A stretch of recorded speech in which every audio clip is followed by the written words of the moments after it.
Distinguished heads of state, excellencies, ladies and gentlemen, dear friends, it is my pleasure to welcome you all at the meeting of Outreach BRICS Plus format.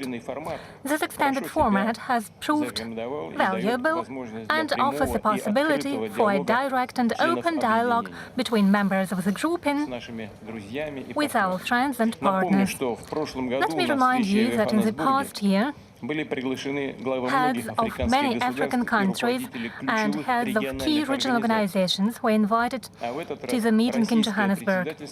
This time, the Russian chairship has invited Russian closest neighbors, friendly states with whom we share a common history of living in one state.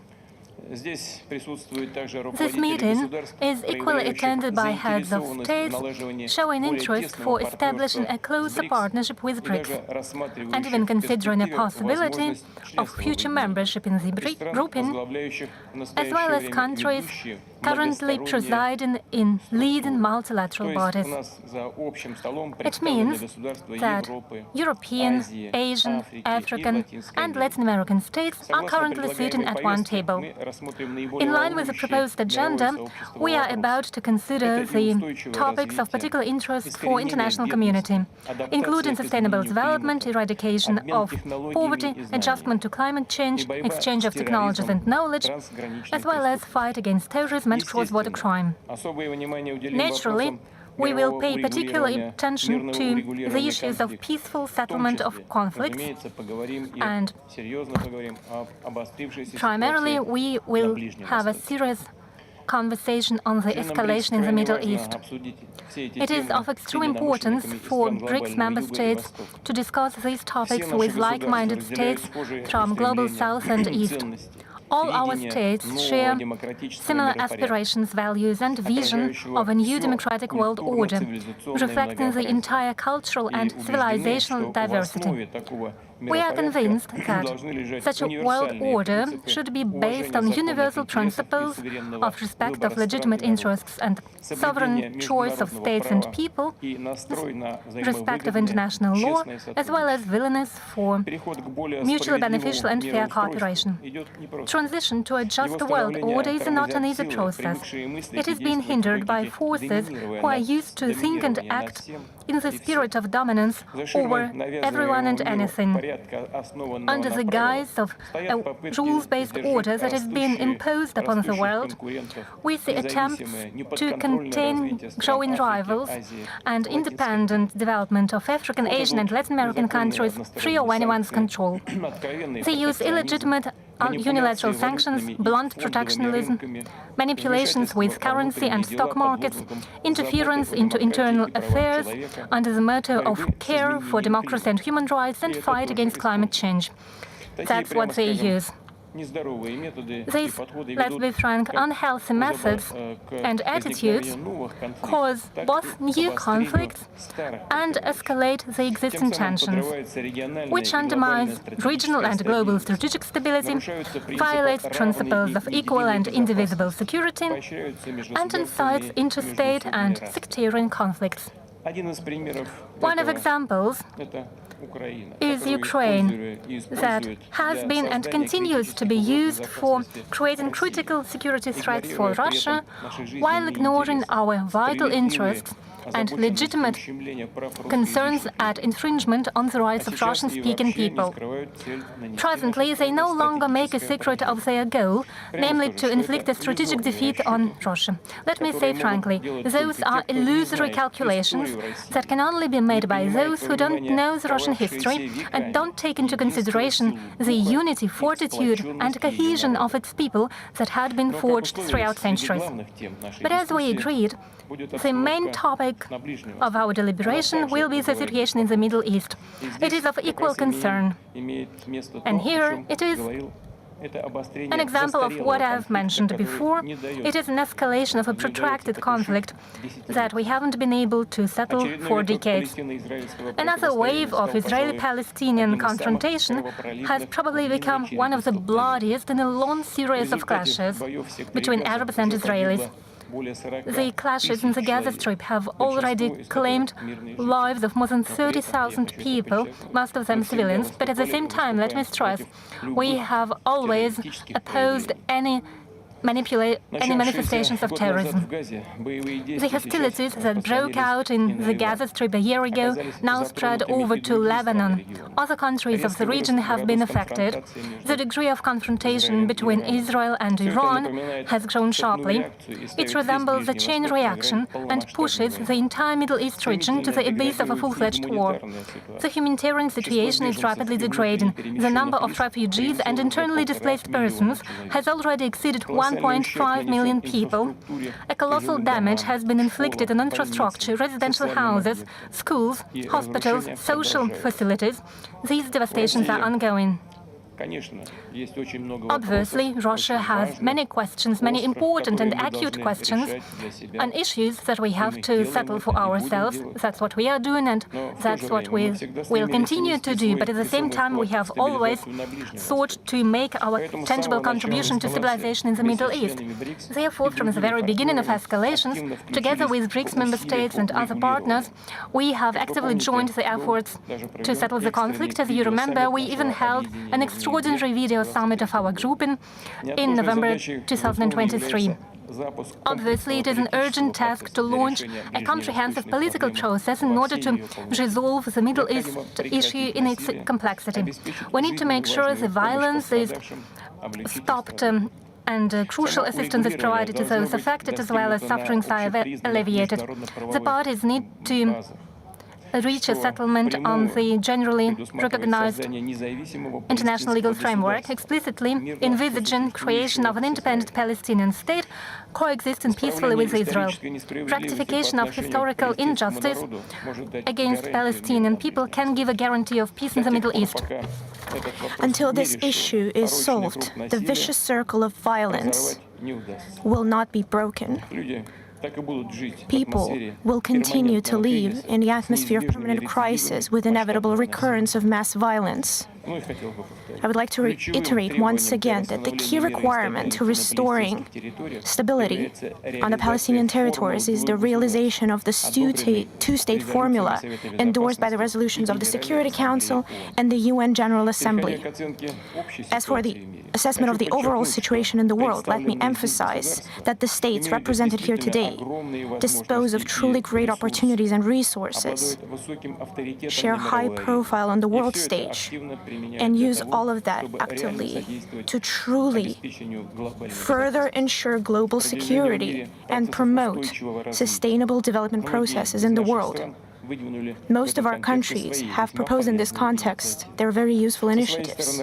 On our part, Russia has put forward an idea of building an equal and indivisible security system in Eurasia on an inclusive and non-discriminatory basis. The idea is to join efforts in order to effectively ensure true stability and peaceful coexistence of all states and people on the continent. And of course, it is quite symbolic that today's meeting is taking place on the United Nations Day. It was on the 24th of October, 1945, that the UN Charter came into power, the principles of which, for over 8 decades, have been a cornerstone of interstate relations and international law.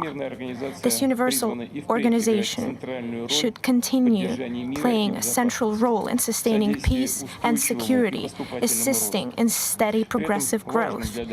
Meanwhile, to ensure the effective functioning in the future of the UN, we believe it is important to adapt its structures to the realities of the 21st century. Expand the representation in Security Council and other key international bodies of countries of Asia, Africa, and Latin America, including those whose leaders are present in this hall today. It is high time we reformed UN institutes of development and global financial structures.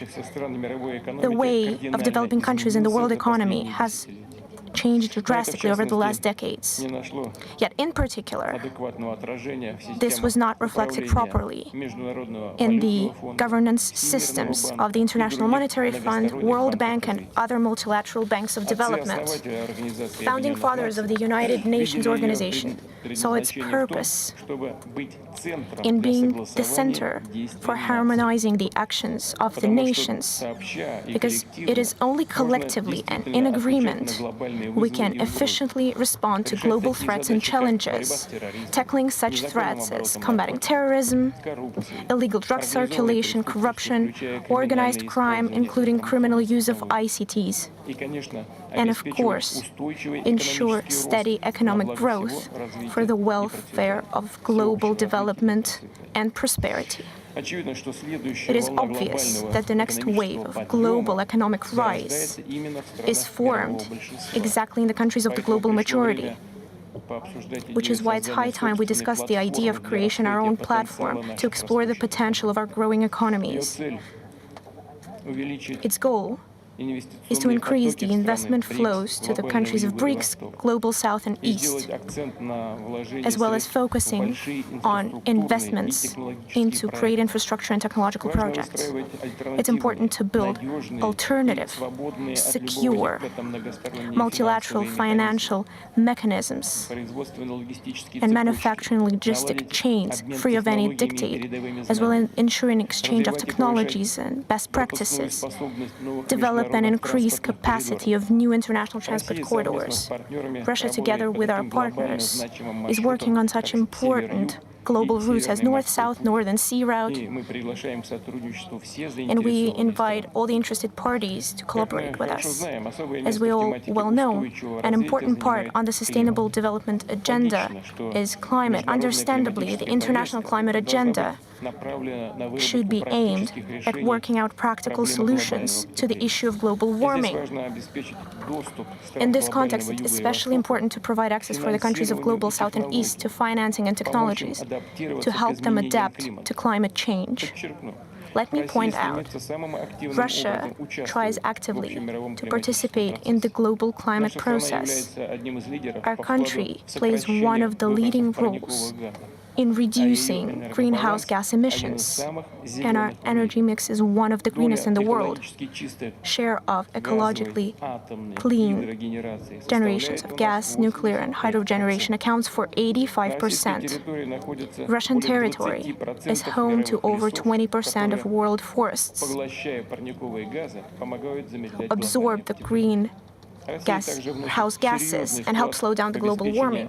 Russia also contributes greatly to ensuring world food and energy security. Only over the last year, we've sent over 100 million tons of produce for export. We've gained a leading position in providing grains and energy sources on the market. Within BRICS, we've initiated the grain exchange. We believe that this mechanism will contribute to establishing clear regulations of agricultural trade, resistant to external risks, both with the members of these organizations and with our other partners. In conclusion, let me emphasize once again that Russia, as well as other BRICS states, is open to joint work with countries of the Global South and East to promote an inclusive and sustainable developments toward building a better world, a world that takes into account opinions and interests of each people, respects their right to sovereign development, their originality, recognizes the absolute value of all the cultures, traditions, and religions, with no exception. I believe that today's discussion will be constructive and substantial, will contribute to solving relevant issues, both on the regional and global agenda. I thank you for your attention, and I would like to give the floor to the head of the Chinese delegation, Jinping. Thank you.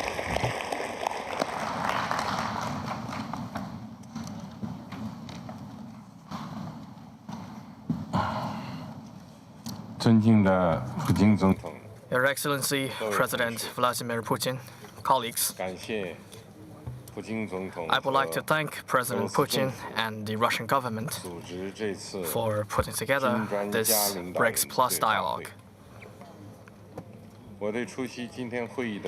And warmly welcome all the leaders joining us today. It is a great pleasure to see old and new friends in Kazan. The collective rise of the Global South is a distinctive feature of the great transformation across the world. Global South countries marching together toward modernization is monumental in world history and unprecedented in human civilization. At the same time, peace and development still faces severe challenges, and the road to prosperity for the Global South will not be straight. Standing at the forefront of the Global South, we should use our collective wisdom and strength and stand up to our responsibility for building a community with a shared future for mankind. We should uphold peace and strive for common security. We should come forward together to form a stabilizing force for peace. We should strengthen global security governance and explore solutions to address both symptoms and roots of hotspot issues. Many parties have warmly responded to my global security initiative. And under the initiative, we have made prominent progress in maintaining regional stability and in many other areas. China and Brazil jointly issued the 6-point consensus and launched the Group of Friends for Peace on the Ukraine crisis together with other Global South countries.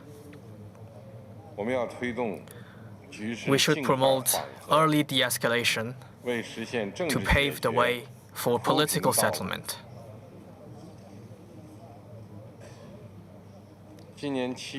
Last July, Palestinian factions reconciled with each other in Beijing, marking a key step towards peace in the Middle East. We should continue to promote comprehensive ceasefire in the Gaza Strip and revive the two-state solution. We must stop the flames of war from spreading in Lebanon and end the miserable sufferings in Palestine and Lebanon.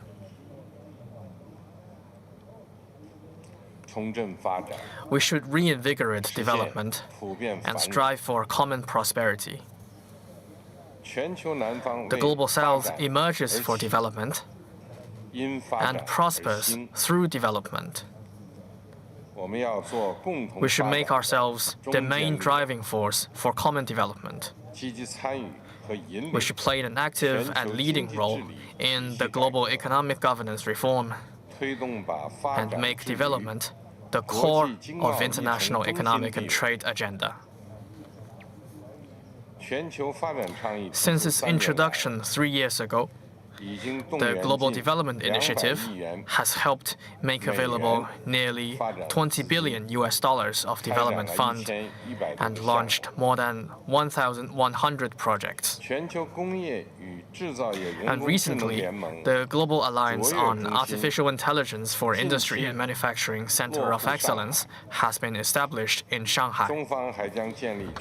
China will also build a World Smart Customs Community Portal and the BRICS Customs Center of Excellence. We welcome active participation by all countries.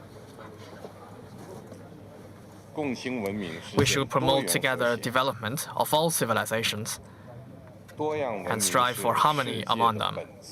Diversity of civilization is the innate quality of the world.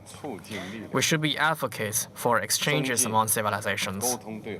We should enhance communication and dialogue and support each other in taking the path to modernization suited to our respective national conditions. The Global Civilization Initiative I proposed is exactly for the purpose of building a garden of world civilizations in which we can share and admire the beauty of each civilization. China will coordinate with others to form a Global South think tanks alliance to promote people-to-people exchanges and experience sharing in governance. Colleagues, the third plenary session of the 20th Central Committee of the Communist Party of China made strategic plans for further deepening reform to advance Chinese modernization. This will provide more opportunities for the world. Last month, we held in Beijing a successful summit of the Forum on China-Africa Cooperation and announced 10 partnership actions for China and Africa to jointly advance modernization. This will instill new energy for the Global South on its way toward modernization. No matter how the international landscape evolves, we in China will always keep the Global South in our hearts and maintain our roots in the Global South. We support more Global South countries in joining the cause of BRICS as full members, partner countries, or in the BRICS Plus format, so that we can combine the great strength of the Global South to build together a community with a shared future for mankind.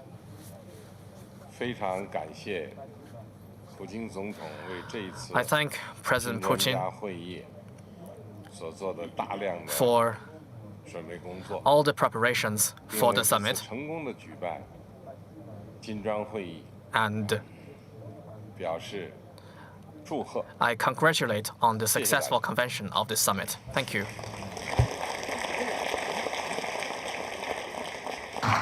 Thank you very much, Mr. President. China has been doing a lot to promote the BRICS development and, by and large, to improve the global situation, investing a lot of resources in administrative and financial terms. So many thanks to you. And now I'd like to yield to our Egyptian friends.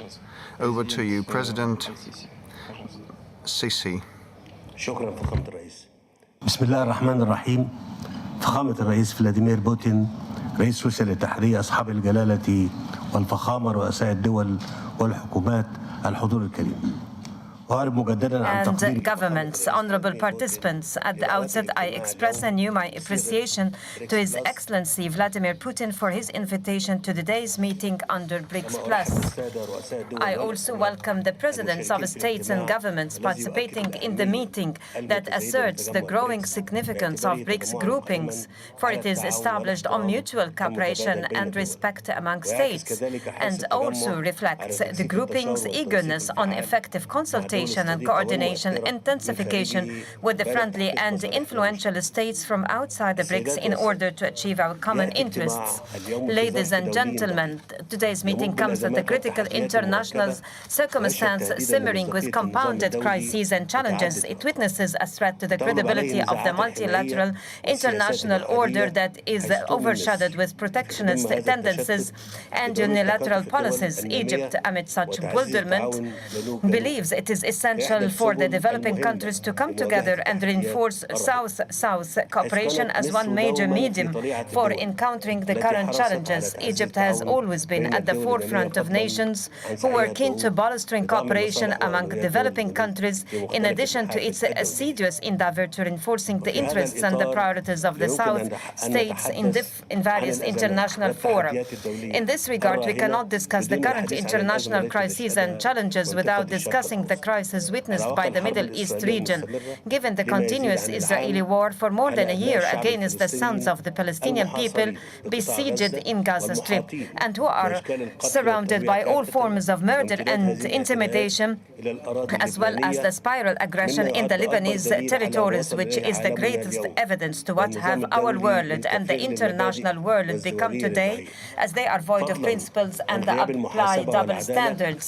Moreover, the absence of accountability and justice in face of the violations committed to the international instruments and the rules of the international and the humanitarian law, which resulted in unprecedented humanitarian catastrophe, as well as the continuity and the expansion of war. They are all but testimonies posing concerted international efforts to bring the serious regional escalation to a halt and preclude the region from being grabbed into an all-out war, especially that the regional conflicts are spiral encompassing several countries.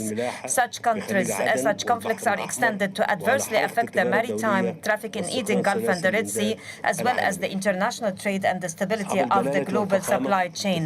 Majesties and Excellencies, Egypt values the BRICS Plus as a platform fostering cooperation, consultation among the BRICS groupings and the South countries. In this framework, I would like to note the following points.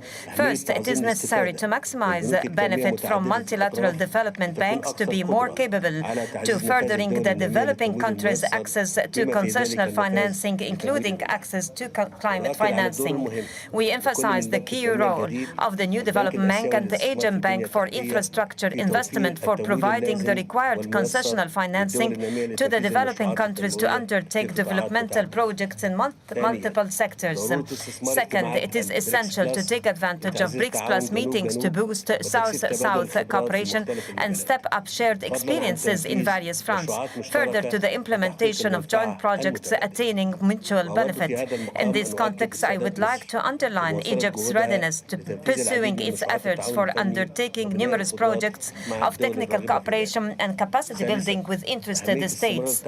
Third, it is important to continue cooperation and consultation among the developing countries to safeguard maintaining the effectiveness of the multilateral international system and to collectively contend with the attempts of prescribing unilateral and individual policies impairing the interests of our countries. Ladies and gentlemen, in conclusion of my statement, I confirm to you Egypt's full commitment to fostering joint action and common cooperation among the BRICS groupings and the South states for attaining our common goals and our population's aspirations to a better tomorrow. Thank you. Peace be upon you, and may Allah's mercy and blessings shower you. Thank you very much. Your Excellency, Egypt has been actively working as a full-fledged BRICS member, and we count on your country's considerable contribution to the work of the organization. Now I give the floor to Secretary General of the Federal Democratic Republic of Ethiopia. Over to you.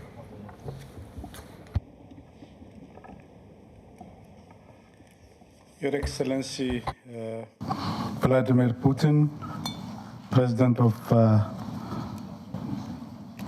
Russian Federation, Excellencies, Head of State and Government, distinguished delegation members, I would like to thank His Excellency President Vladimir Putin for covering this important gathering that brings together BRICS members and countries from the Global South. This deliberation with emerging economies and developing countries allows us to reflect on ways to enhance South-South cooperation and exchange of views on how to advance our shared objectives and visions to accelerate development in our countries and advance measures to reform global governance.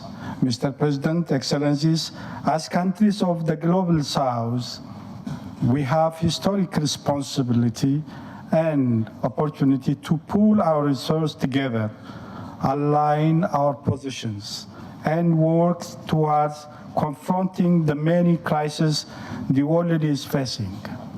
We can contribute to the reduction of conflicts devastating many countries in several regions, and contribute to alleviating human suffering. We should endeavor to achieve sustainable development goals by mobilizing development finance and alleviating the heavy debt burden on our economies. Predictable, transparent, and expedited debt restructuring remains achievable and will contribute to sustainable development. Access to critical concessional finance unconstrained by socially burdensome conditionality respects policy autonomy for developing countries and facilitates necessary economic reform. Mr. President, as we all know, the influence of emerging market and developing countries in global affairs is growing. It is therefore incumbent on us to strengthen our solidarity and partnership to speak in common voice and leverage the process of global governance reform. Ethiopia believes that the reform of the multilateral economic and financial institutions should be at the top of the priorities of our cooperation. We must work hand in hand toward democratizing the decision-making process by expanding the representation of the Global South, particularly Africa, in the governance of the global economic institution. We should also work towards reviewing the quota system to reflect the current economic status of developing member countries. The Global South should strive to capture the momentum for change to drive action toward new financing facilities for development. Mr. President, Excellencies, cooperation among countries of the Global South has the potential to increase the productivity capacity of developing countries. We must therefore work hard to increase trade, flow of investment, development finance, and tourism. The market opportunities that come with the significant population size, rapid growth in connectivity and technological advancement make the intra-global South trade the engine of global trade. We must therefore work towards removing trade barriers to harness the potential. Extending tariff and quota-free market access to LDCs will be essential for the expansion of trading opportunities. Mr. President, Ethiopia is greatly concerned with the escalation of the conflict in Gaza and Lebanon, which is causing huge suffering of civilians with dire humanitarian consequences. De-escalating the expanding regional crisis and tension in the broader Middle East is necessary.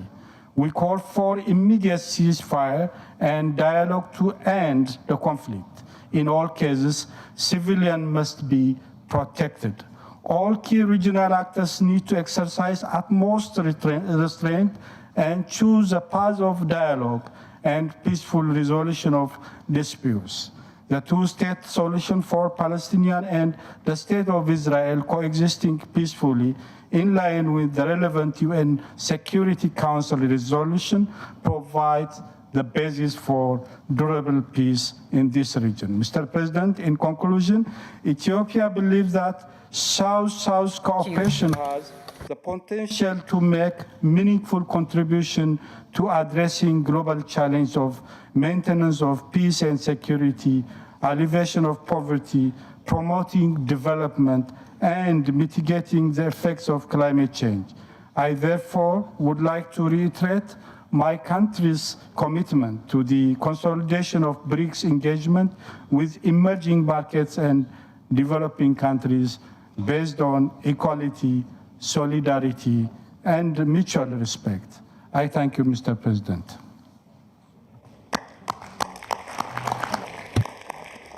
Thank you so much, Ethiopia. Ethiopia has been actively engaging in BRICS, and I'm sure, considering the rates of development of your country, considering its growth and role both in Africa and worldwide, it will be continuing contributing to our grouping. Thank you. Now, the floor is given to the President of the Islamic Republic of Iran.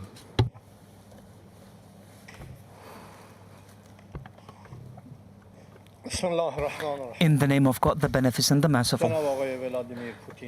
Your Excellency, Mr. Vladimir Putin, distinguished leaders of the world, ladies and gentlemen, I hope that through this collaborative and interactive forum, and based on the inspiring theme of this summit, BRICS and the Global South, co-constructing a better world, we can take a significant step towards establishing a better system and fairer relations based on collective satisfaction.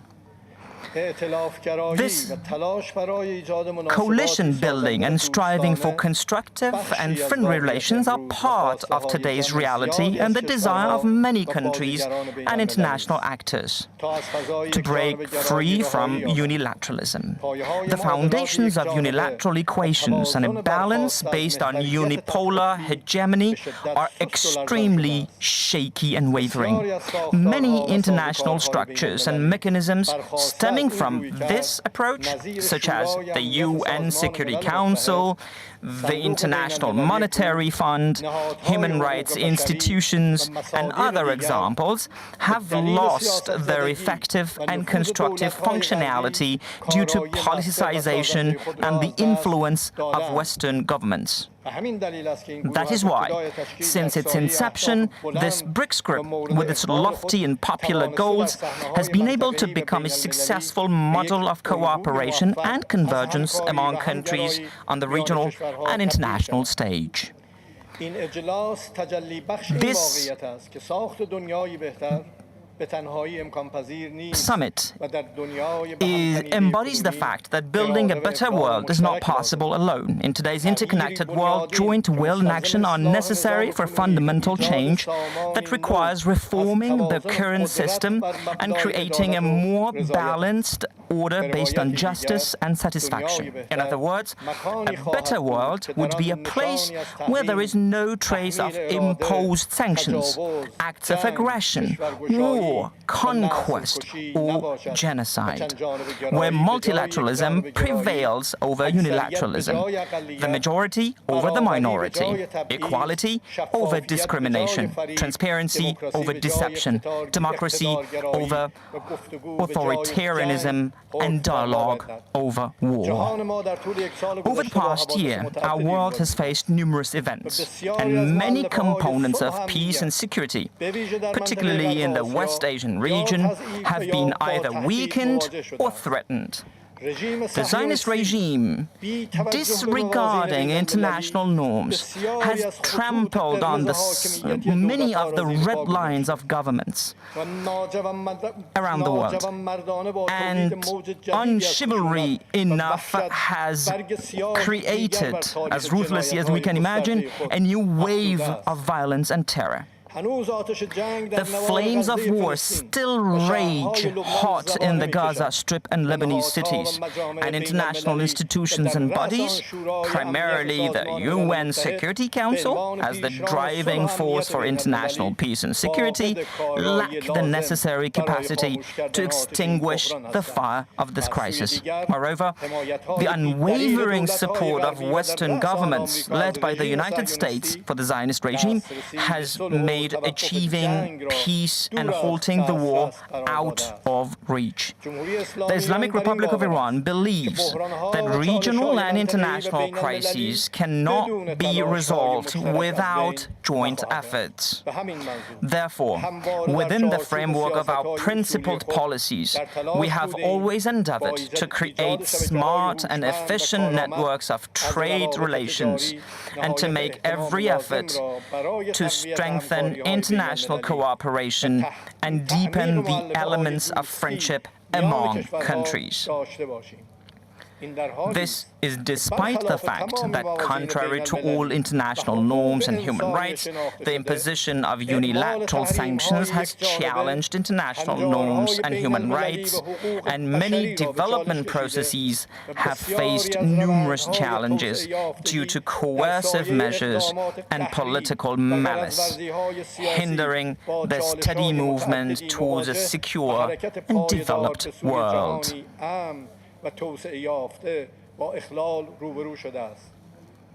Therefore, BRICS and BRICS Plus must design and implement a transparent, fair, inclusive, non-discriminatory and rules-based mechanism for multilateral trade, with a special focus on the Global South and developing and least developed countries.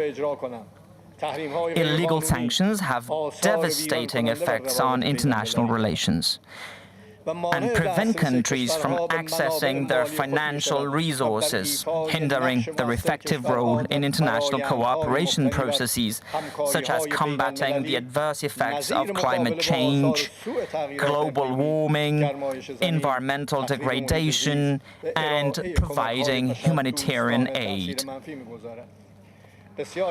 Many countries that are members or associated with the BRICS have dynamic and developing economies. This capacity carries valuable opportunities that, with attention and efforts to create deep economic and commercial bonds, can bring abundant, ample, inclusive benefits.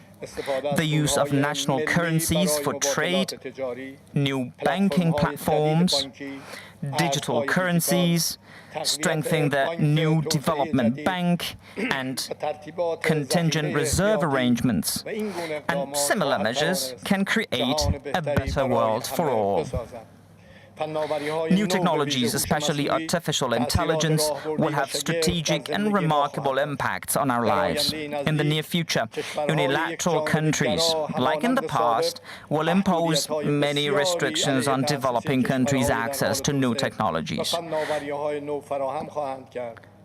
To counter these limitations, we must cooperate with one another and have no choice but to invest jointly, exchange experiences, and accelerate joint cooperation.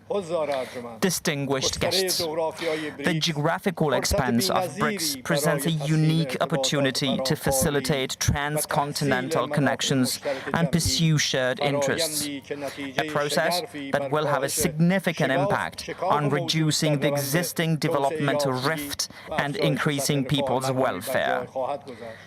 The future belongs to countries that play the greatest role in creating convergence and establishing a new order of institutionalized relations based on the discourse of consensus and justice. In conclusion, I would like to once again thank Mr. Vladimir Putin for the excellent hosting and holding of this important summit meeting in the beautiful city of Kazan. May God's peace and blessing be upon you all. Thank you so much, Mr. President.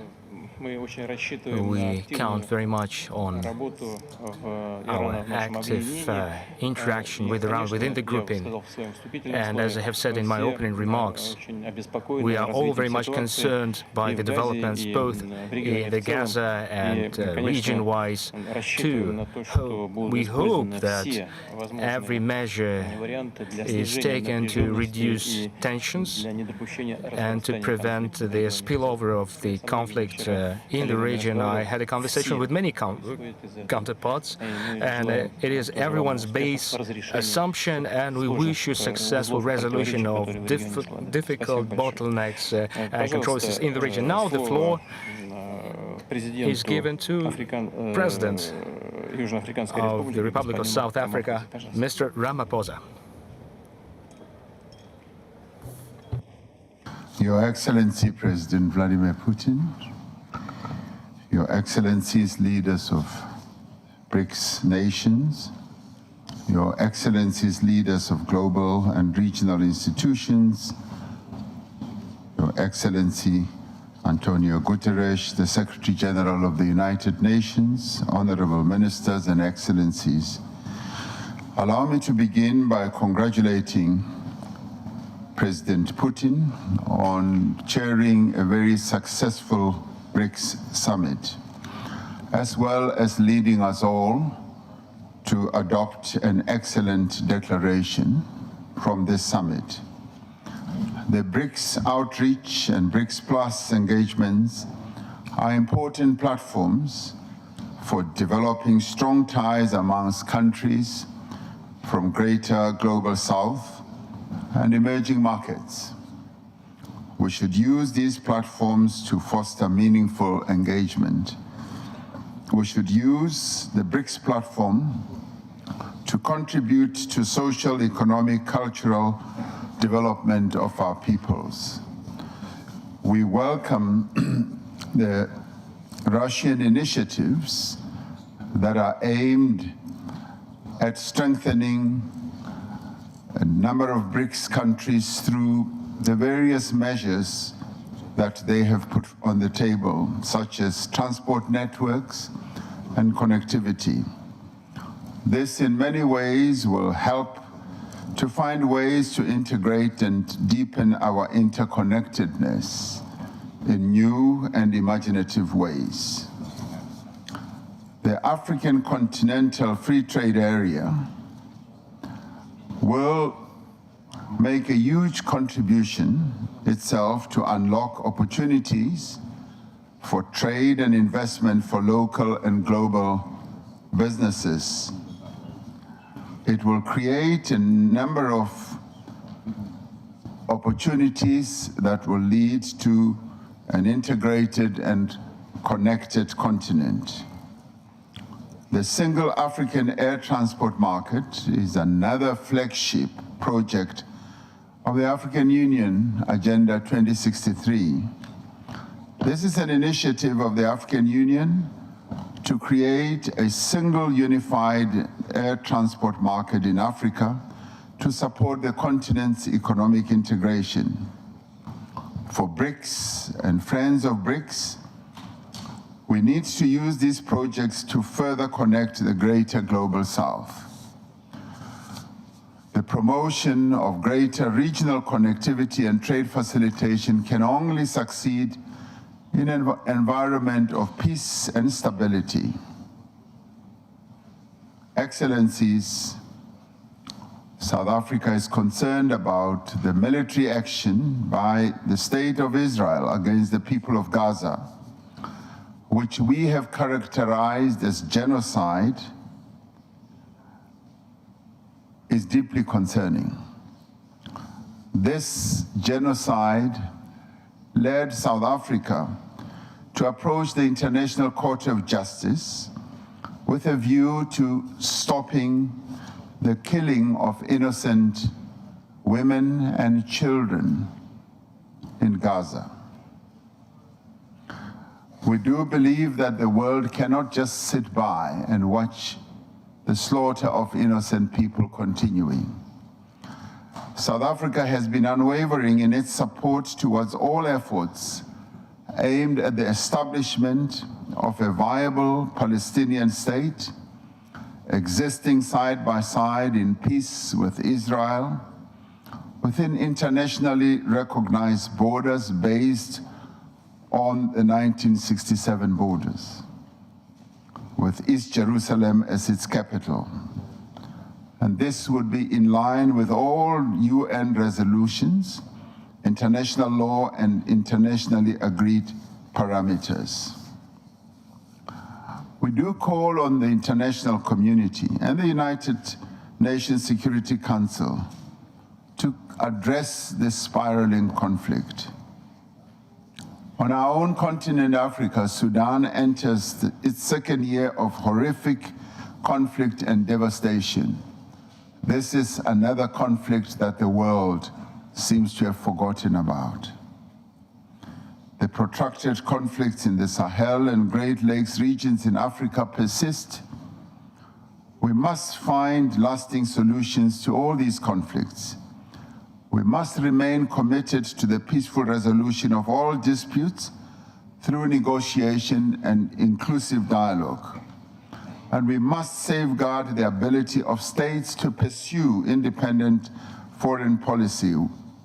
And we must safeguard the multilateral system, because it is the cornerstone of international relations that fosters an environment of peace and development. Existing global institutional mechanisms need to be both strengthened and reformed to play a constructive role in the international peace and security. We cannot allow conflicts just to continue in perpetuity. We do need to find paths to peace.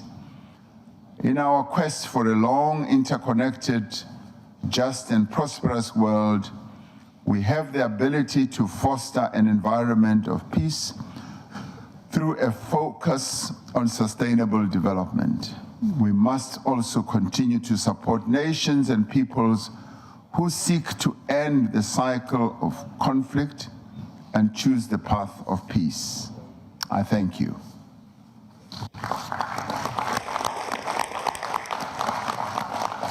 Thank you, Excellency. Thank you, Mr. President of South Africa. South Africa is making a lot for the development of our group in order to make sure that the situation in Africa is also developing in a positive way. And now it is my pleasure to pass on the floor to the representative of Brazil.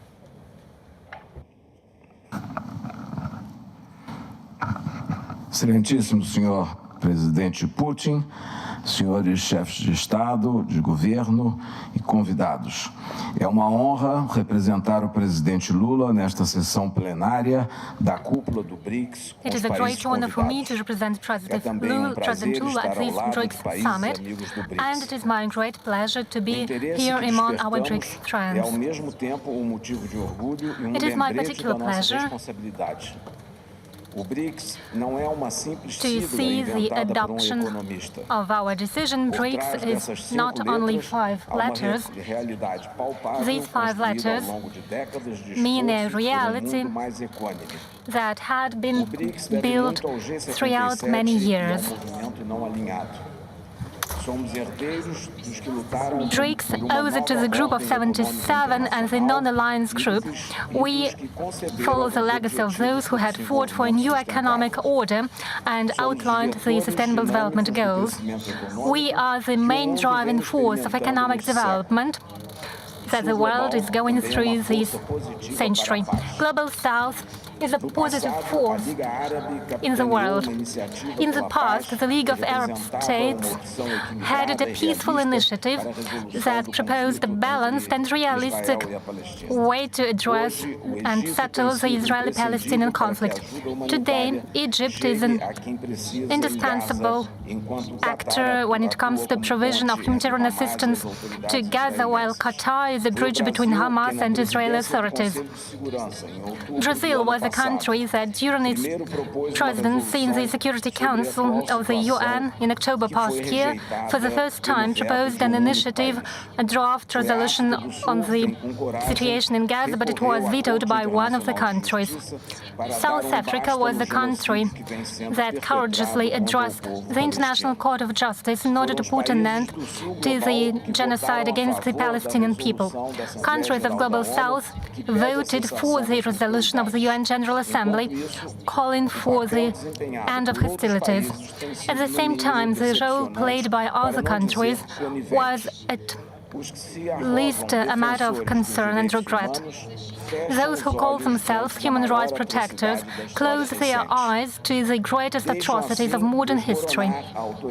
They undermine the authority of and the relevance of the Security Council and the entire humanitarian international law. There will be no peace unless and until there is an independent Palestinian state. The decision on the establishment of this state was adopted 75 years ago by the United Nations Organization.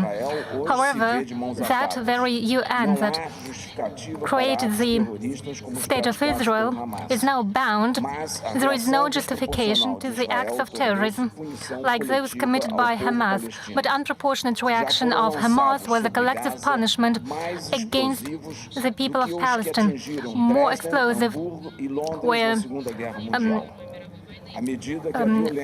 Gaza was hit by more explosives than Dresden during World War II. An escalation in Lebanon requires lots of great careful approach to make sure there is no spillover into a real war. de-escalation is important for the conflict in Ukraine. It is a message that Brazil and China try to convey, as well as other 11 countries. We have established a club of peace for the search for dialogue and a lasting solution. And this decision will only happen when it is based on the principle of respect of sovereignty and territorial integrity, as well as respect for the legitimate concerns in the field of security. We need to focus on resolution of the greatest problems of our time. Brazil has chosen social integration, fight against climate change, and reform of global governance as its priorities for the time of our presidency. The example of Cuba is indicative. For decades, its economy has been suffering, and right now, everything is being done in order to exacerbate the energy situation and the situation in the field of healthcare in that country. We would like to renew our solidarity to the people of Cuba, and we hope that measures will be adopted to make sure that Cuba is delisted from the countries who are considered sponsors of terrorism. We believe inclusion of Cuba on that list was illegal. Brazil's priorities in G20 are social integration, fight against climate change, as well as fight for the reform of global governance system and establishment of global financial institutions. We invite everyone to join the Global Alliance Against Poverty and Hunger. We try to mobilize resources in order to pursue policy against these problems. We also call upon everyone to raise the ambitions when it comes to national contributions into fight against climate change. We are preparing for COP30, and we can show even more courage. We should not abandon the principle of shared but differentiated responsibility. We have to join our efforts, not to be left behind during the energy transition and digital revolution. We cannot be limited to the position of energy suppliers. We cannot use the logic of main exporters that existed 30 years ago. We can't be comfortable in the position of observers when there is an evolution of artificial intelligence. We need to participate in its regulation and get a fair compensation for the use of our data. The presidency of G20 has adopted a call for action in the reform of global governance that was supported by many countries present in this hall.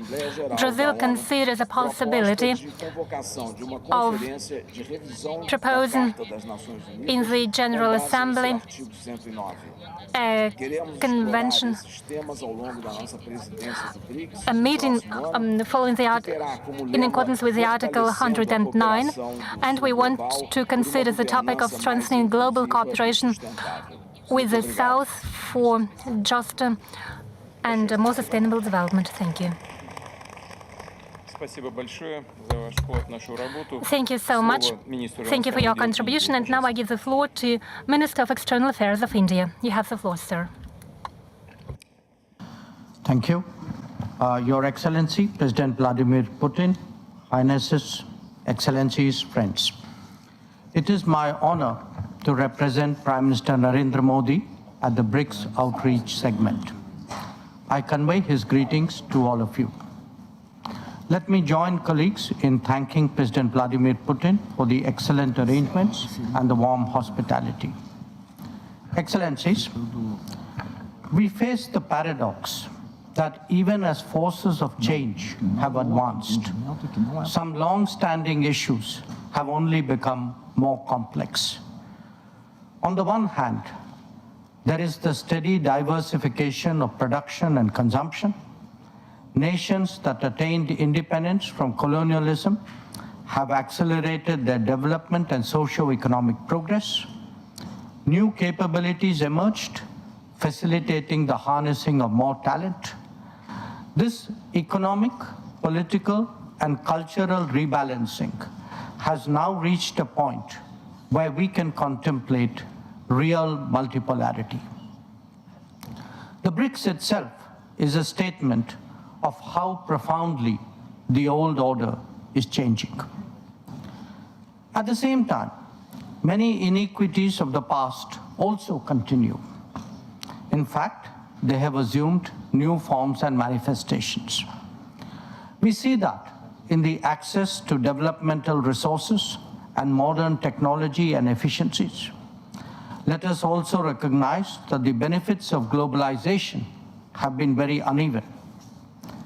Adding to all that, the COVID pandemic and multiple conflicts have aggravated the burdens borne by the global South. Concerns of health, food, and fuel security are particularly acute.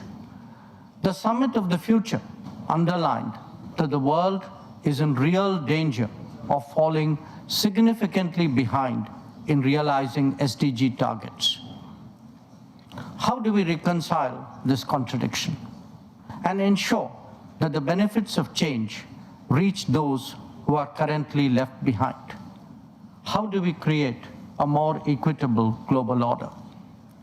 First, by strengthening and expanding platforms of an independent nature, and by widening the choices in different domains and minimizing undue reliance on those that can be leveraged. This is really where BRICS can make a difference for the global South. Second, by reforming established institutions and mechanisms, especially the UN Security Council in the permanent and the non-permanent categories. So too, the multilateral development banks, whose working procedures are just as outdated as that of the UN. India initiated an effort during its G20 presidency, and we are glad to see that Brazil is taking it forward. Third, by democratizing the global economy through creating more production hubs. The COVID experience is a sharp reminder of the need for more resilient, redundant, and shorter supply chains. For essential needs, every region legitimately aspires to create their own production capabilities. Fourth, by correcting distortions in global infrastructure that are a legacy from the colonial era. The world urgently needs more connectivity options that enhance logistics and mitigate risks. This must be a collective endeavor for common good with utmost respect for territorial integrity and sovereignty. And fifth, by sharing experiences and new initiatives. India's digital public infrastructure, its unified payment interface, the Gati Shakti infrastructure all hold a larger relevance. The International Solar Alliance, the Coalition for Disaster Resilient Infrastructure, the Global Biofuel Alliance, Mission Life, and the International Big Cat Alliance are similarly initiatives of common interest.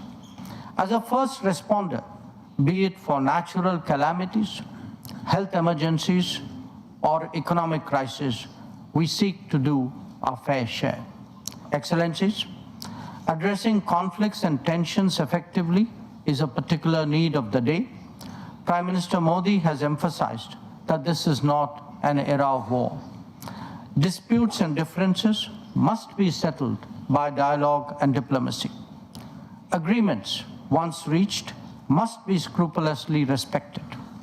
International law should be adhered to without exception, and there should be zero tolerance for terrorism.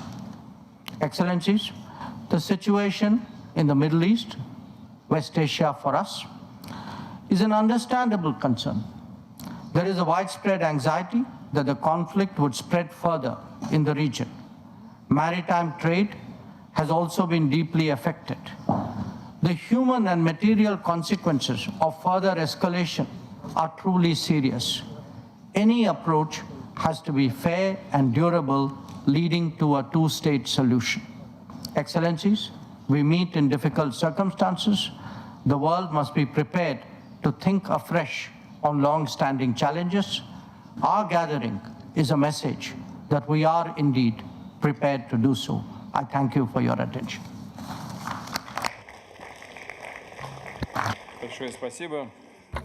Thank you so much. India demonstrates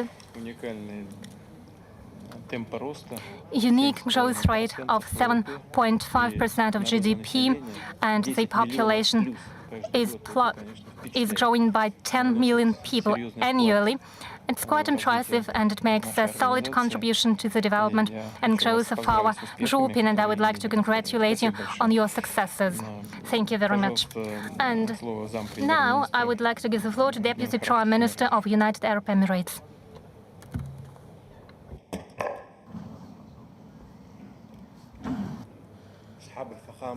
Excellencies, Majesties, Highness, ladies and gentlemen, Excellency President Vladimir Putin, the President of Federal Russia. I would like at the outset to convey the greetings of His Highness Sheikh Mohammed bin Zayed Al Nahyan, the President of the Emirates States, and I would like to extend our sincere thanks to you, Excellency President, and to the Russian chairmanship of BRICS this year. We value the efforts aiming at the enhancement of the international dialogue at a time we are in need of collective action for facing the global challenges for a better world. Through the Russian chairmanship, a collective vision is embodied, reinforcing the BRICS as a platform not only for resolving solutions, but drawing a future map for a better future for the world. BRICS is not only confined to economic cooperation, rather it is a model for an existing partnership based on multilateralism. Through this platform, our states can benefit from various expertise and achieve common progress. This is the base out of which the Emirate goes forward. It has always put international cooperation at the core of its policies. My country believes that the real partnership is based on common interests and mutual respect, and not only on the limited and narrow interests. Today, we meet with the BRICS states and friends to probe a better, more and more stable world. Our world is going through unprecedented circumstances affecting all countries, regardless of the size of their economies and their geographical position. The abrupt economic, whether in terms of the abrupt economic changes, climate change, and the aggravation of conflicts and transition in energy, we are all required to find long-lasting constructive solutions.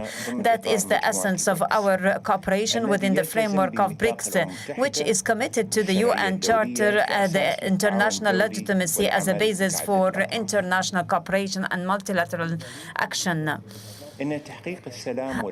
Attainment of international peace and security is solidly guarantee building a global forefront for encountering our common challenges, and is capable to put an end to the sufferings of the population, civilians in the flashpoints and conflict areas, and to build prosperity.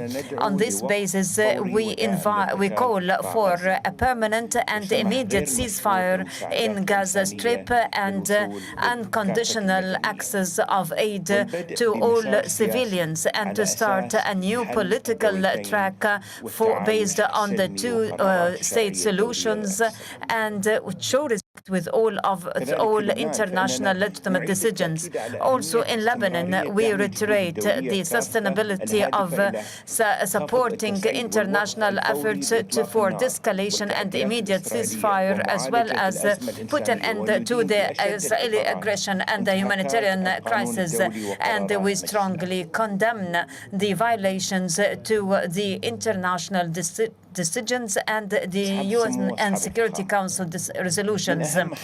Majesties and Excellencies, through our today's discussion to foster cooperation with BRICS states and France, like trade, investment, energy transformation, food security, and food and security in general. This will enhance facing the global challenges more effectively and finds foundations for long-lasting development. UAE believes that expansion of cooperation with partnership states is an opportunity for finding innovative opportunities, opening horizons for mutual benefit. In our today's world, multilateralism is not an option, yet a necessity. Challenges encountering us, economic, environmental, social, we cannot contend with by ourselves. However, multilateralism is the base of stability and growth. UAE stands ready to go forward to enhance this approach by collaborating with friendly states. My country believes that the key role played by the emerging and developmental countries for forging the future of economy, we believe that the global South must be effective and influential partners in formulating the economic resolutions. UAE aspires through BRICS and close relationship with France to the promotion of openness, and we believe in building further platforms and partnerships for shared knowledge and expertise that contribute to the enhancement of our future. We proceed with the expansion and fostering the positive expansion, and we are supporting such reform. Excellency President, once again, I extend my sincere thanks to you and to Russia for the warm hospitality and the good organization. I hope the outcomes of our meetings would be a significant step to the fostering cooperation among the BRICS countries. Thank you. Thank you very much. And on our part, I'd like to ask you to give the thanks and the words of gratitude to the President of the United Arab Emirates for active participation in our work. Thank you. I would now like to give the floor to the President of the African Union, to the President of the Islamic Republic of Mauritania. Please, the floor is yours.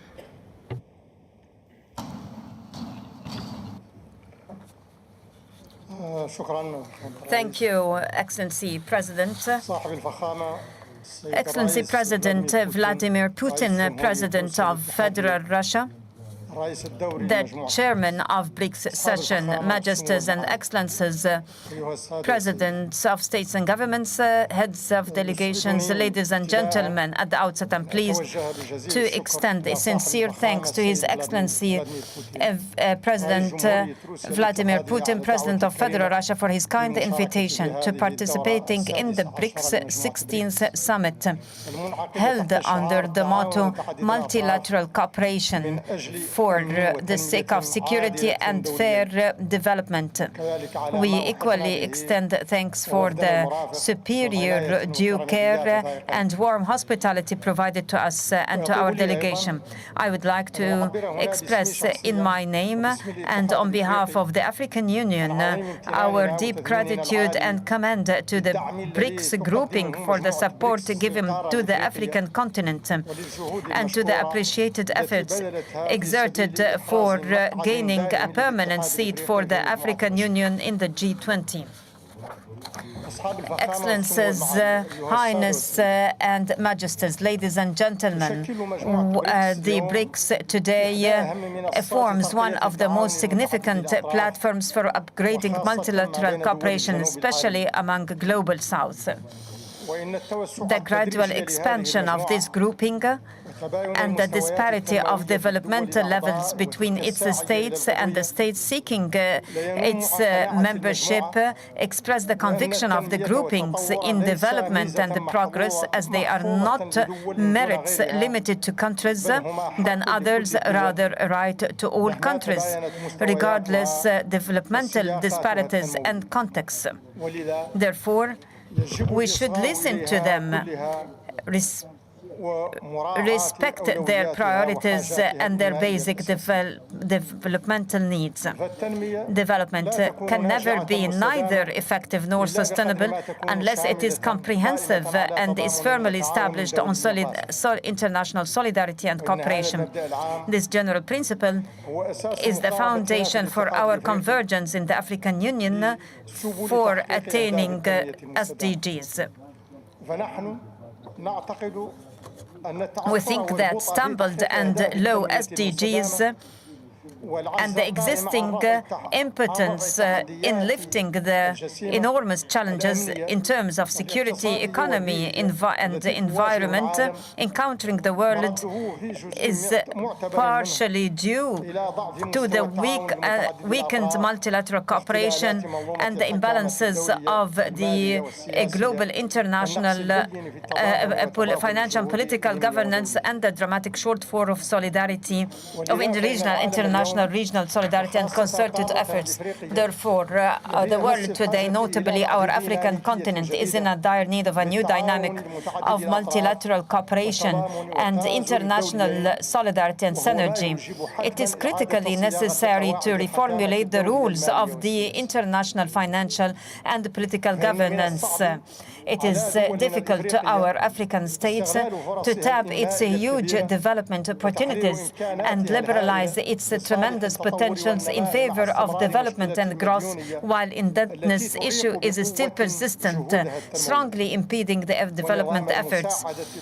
The development aid system proved its inability to achieving its aspired goals, in addition to the weak representation of the continent in multilateral financial institutions, which doesn't allow it to show respect to the international agenda of its urgent needs, notably related to infrastructure, reinforcing growth, technology transformation, enhancement of educational systems, and new technologies.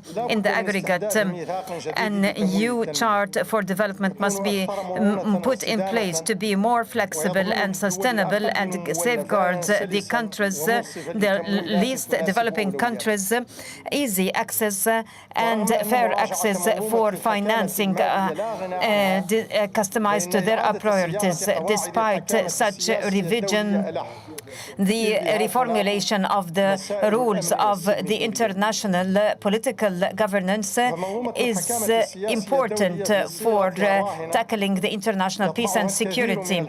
The international political governance in the current reformulation makes it more unfair and apply double standard in dealing with the issues on the account of the vulnerable and least developed countries. Double standards while overlooking the humanitarian values explains today to the international community the necessity for halting what we are witnessing in terms of massacres and grotesque massacres in Palestine and Lebanon, as well as the weakened international solidarity and multilateral cooperation explains parts of our impotence in the African Union to terminating terrorism, threatening our peace and security and our developmental efforts.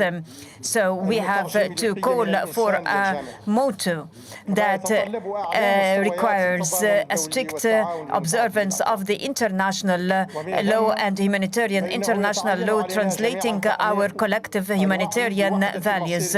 So it is incumbent upon us all to deepen awareness of the unified humanitarian fate, and no effective convergence for the issues of security and peace can be attained without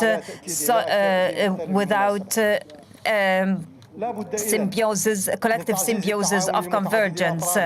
So in order to be able to enjoy long-lasting peace, it is necessary to enhance multilateral cooperation and international synergy, and to reform the international political governance for fairer and more balanced representation of the least developed countries.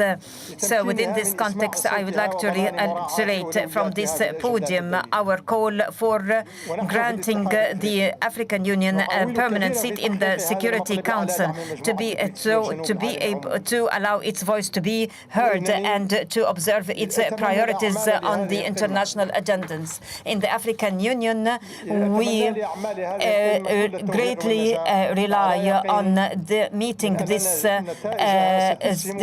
request, and we rely on the BRICS support and the Global South support. I hope for the proceedings of this summit all the best, and I'm fully confident that its results would contribute to enhancement of cooperation.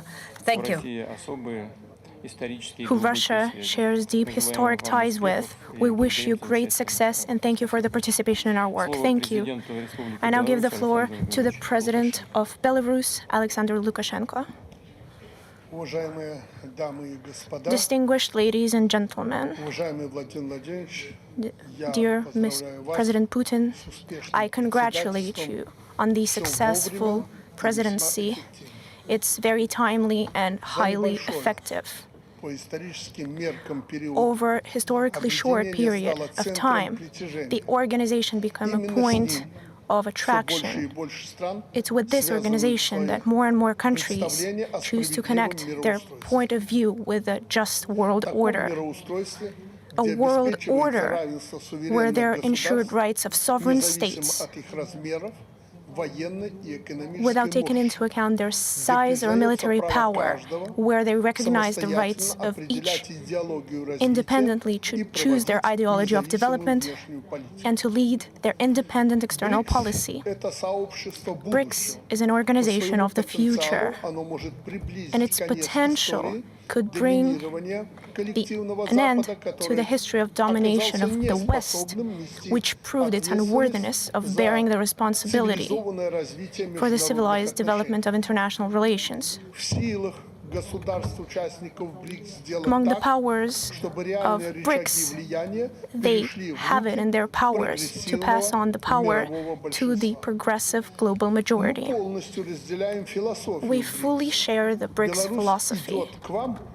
Belarus is ready to share their ideas and projects aimed at solving common human problems, and we're ready to become a full-fledged member of the organization. Belarus is traditionally a trustworthy partner. Our geographical location at the center of Europe, our experience and achievements allow us to say surely that Belarus will become an important piece of puzzle, building together the future of our organization. Participation of Belarus expands the borders of possibilities of the organization, making it more universal and comprehensive. Allow me to map out only a few areas where we could play an important role. First of all, security. Mutual respect, indivisible security, guarantees of countries' development without confrontations and clashes are the principles that should be at the basis of our new world order from our point of view. Secondly, sustainable development. For most countries of the global majority, as well as for us, it is especially relevant the task of mapping out sustainable, economically sufficient states and the lack of great natural resources, geographical or climatic advantages. Belarus is successful at that. We are prepared to share our historic experience, how to become stronger ourselves and make others stronger, how to stand against sanction pressure or colorful revolutions, how to preserve and multiply human potential, how to ensure high potential standards and a decent standards of life, how to use innovations and quickly use our technologies. Thirdly, this has already been mentioned before, fight against hunger, poverty, and the consequences of climate change. Belarus is one of the leading world exporters of mineral resources, of food, goods, of agricultural machinery, and new technologies. We bring our contribution to ensuring food security all over the world. We're ready to cooperate with our colleagues in the science field, in issues of adapting agriculture produce towards climate change, as well as involving lands in the agricultural turnover. Fourth, humanitarian area. Belarusian education is highly estimated all over the world. Degrees in highly qualified positions are sought out by representatives of over 110 countries. An important part of the development of our sovereign state is a strong science school. Among our priorities are the energy technologies, nanomaterials, new energy sources, industry, biotechnologies, medicine, and the IT. Belarus has worked out a range of competitions in the aerospace area, and we're ready to contribute in releasing initiatives on creating satellite systems for BRICS, as well as the upcoming consortium of the space exploration. We're ready to share our experience, our best practices. Dear friends, Belarus has a high level of cooperation and trustworthy relations with the absolute majority of the countries whose representatives are present here today. With most of them, we have a long-standing history of successful cooperation. And now we can add on our expertise on bilateral area with new integrations in this format. Minsk confirms full preparedness for full-fledged membership in this organization. I thank you for your attention.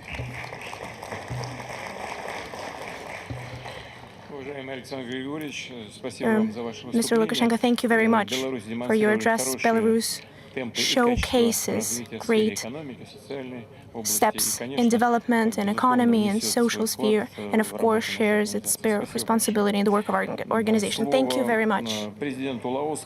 I now give the floor to the President of Lao PDR, as well as the President in the ASEAN. Please, the floor is yours. Your Excellency Vladimir Putin, President of the Russian Federation, esteemed heads of state and government of BRICS countries, ladies and gentlemen, it is a great honor and privilege to have been invited to the BRICS Outreach Summit by His Excellency President Vladimir Putin, Chair of the XVI BRICS Summit, which provides me with the opportunity to join the heads of state and government of BRICS member countries and developing nations of the Global South here in this beautiful city of Kazan. Excellencies,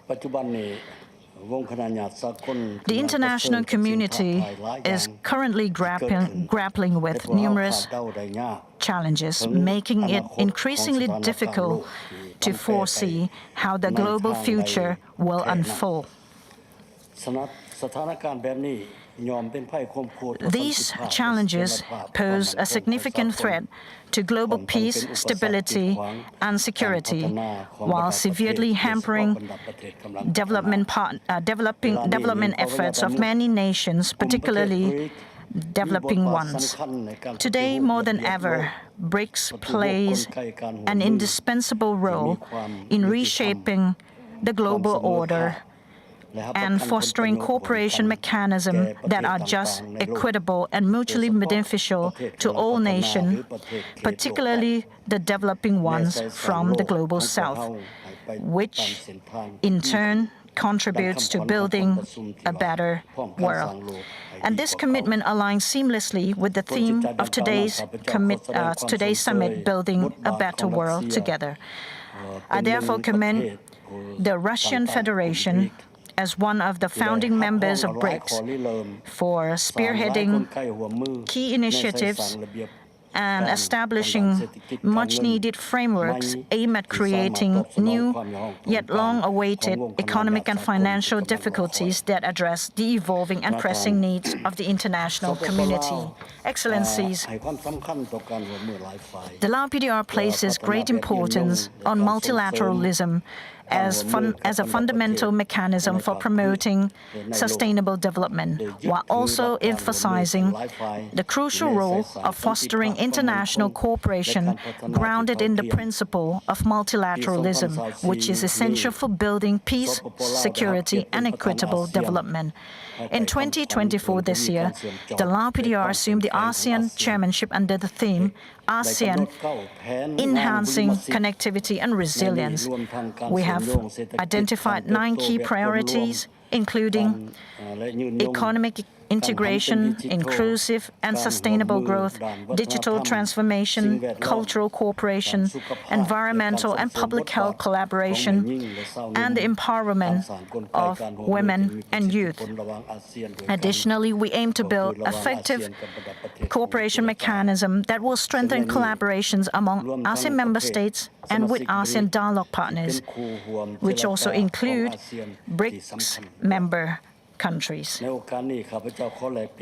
And in this regard, allow me to share some of my thoughts as follows. 1. The Lao PDR views BRICS as a robust and resilient cooperation mechanism with considerable influence on the global stage. We therefore encourage BRICS to continue strengthening its leadership in guiding the world towards just and equitable development. 2. BRICS member countries and developing nations should deepen cooperation at all levels, both bilaterally and multilaterally, while fostering mutual support and assistance for the global south. Expanded collaborations in critical areas such as trade, investment, tourism, digital transformation, clean energy, carbon credits, education, and human capital development will create favorable conditions for achieving the 2030 United Nations Agenda for Sustainable Development goals, ensuring that no one is left behind. And 3, in light of BRICS' notable achievements and its growing significance on the global stage, the Lao PDR wishes to formally express its interest in becoming a member of BRICS. We are eager to enhance our cooperations with BRICS members across a wide range of sectors and look forward to your support in welcoming the Lao PDR as a future member of this group. In conclusion, the Lao PDR remains steadfast in its commitment to supporting and collaborating with BRICS countries and developing nations of the global south. I'm confident that the outcomes of our discussions at this summit will further strengthen our partnership and contribute to building a better world for all of humanity in the future. With that, I wish the 16th BRICS Summit every success. Thank you.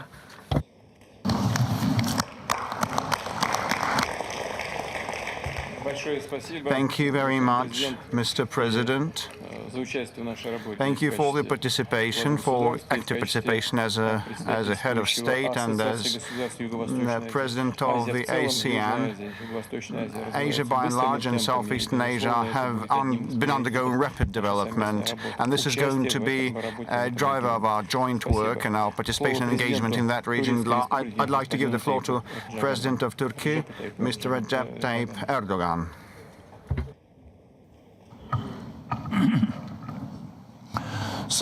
Distinguished heads of states and governments, valuable friends, I would like to salute you all with love and respect on behalf of myself and my nation. It gives me great pleasure to be able to get together with you on the occasion of the expanded leadership session. And I would like to take this opportunity to thank my dear friend, the President of the Russian Federation, Mr. Vladimir Putin, for his kind hospitality and for his sincere invitation. And I also would like to congratulate him for being such gracious hosts. As of January, Brazil will be assuming the term presidency, and I would like to wish my Brazilian friends the best of luck in their endeavor. Yesterday, a terror attack had taken place, and I would like to thank all my friends for extending their sincere condolences and the solidarity that they have so generously shown. This heinous act will not impede the resolve of Turkey to fight back terrorism. Dear friends, from economy to security, from global injustice to climate change, we are going through significant challenges, the ramifications of which can be felt everywhere. The theme of this summit, strengthening multilateralism for security and fair global development, is very punctual and is very to the point. And I would like to accentuate one point sincerely. This is the time when social economic fragilities are increasing and the power axis is shifting, and the political and the financial mechanisms can no longer serve our best interests, which were established in the aftermath of the Second World War. Things are changing in this day and age, and we believe as Turkey that a fairer world is possible.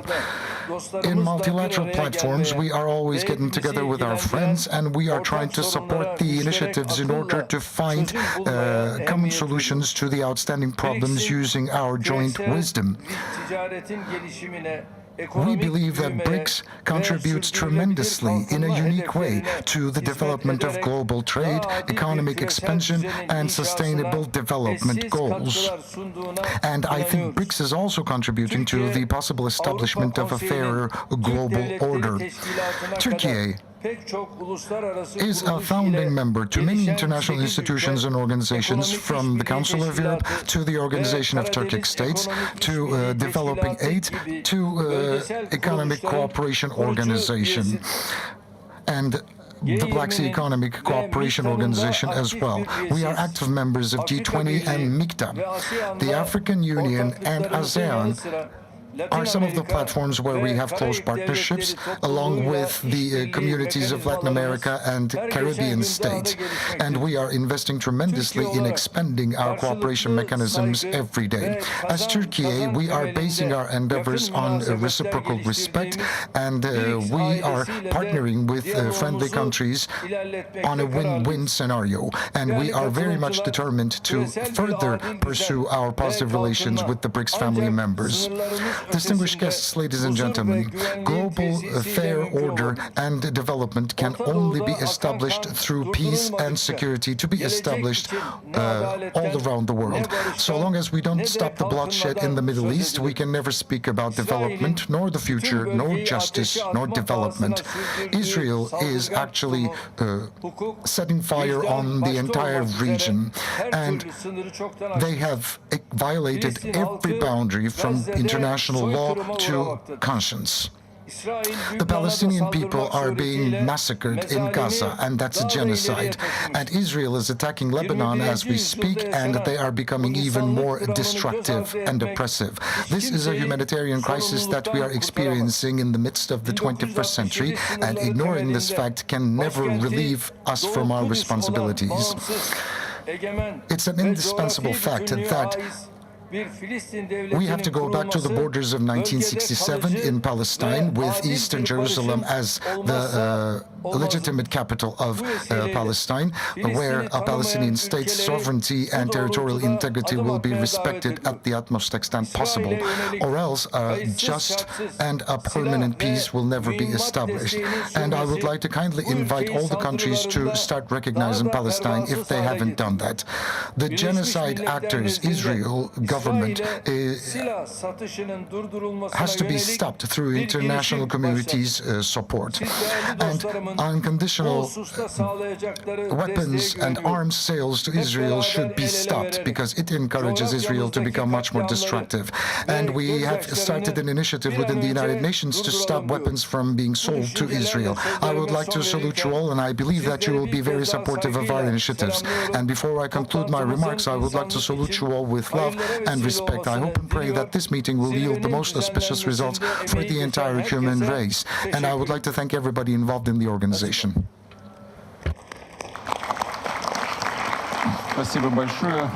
Thank you very much, Your Excellency, Mr. President. Under your leadership, Turkey has been pursuing an independent foreign policy course, and that merits our respect, and we cooperate very well bilaterally, doing a lot to resolve difficulties in the region, and I'm sure that Turkey's work within this entity will also be relevant. And I'd like to give the floor to President of Uzbekistan, Mr. Mirziyoyev, His Excellency. Distinguished heads of delegations, my cordial greetings, and I would like to echo the words of gratitude to the President of the Russian Federation, esteemed Vladimir Putin, for traditionally warm hospitality and exceptional organization of today's event in the ancient Kazan, a city with thousand-year history where the cultures of East and West harmoniously coexist. The statements from my distinguished colleagues reinforce the significance of gatherings in the BRICS Plus format for broad dialogue and open discussions on the pressing issues of global development. Regrettably, the world is rapidly moving towards division. Increasing number of wars and conflicts inflicting profound suffering, severe pain, and irreplaceable human losses. The global economy and trade fragmentation is deepening inequality, technological gap, and protectionism. New barriers are emerging among nations.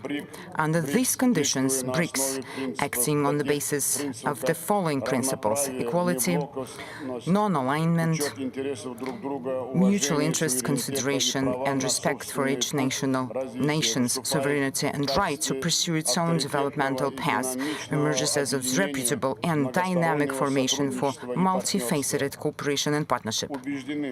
We are convinced that such a model of interaction can serve as a solid basis or ground for shaping a new architecture for more equitable world order, while preserving the central role of the United Nations.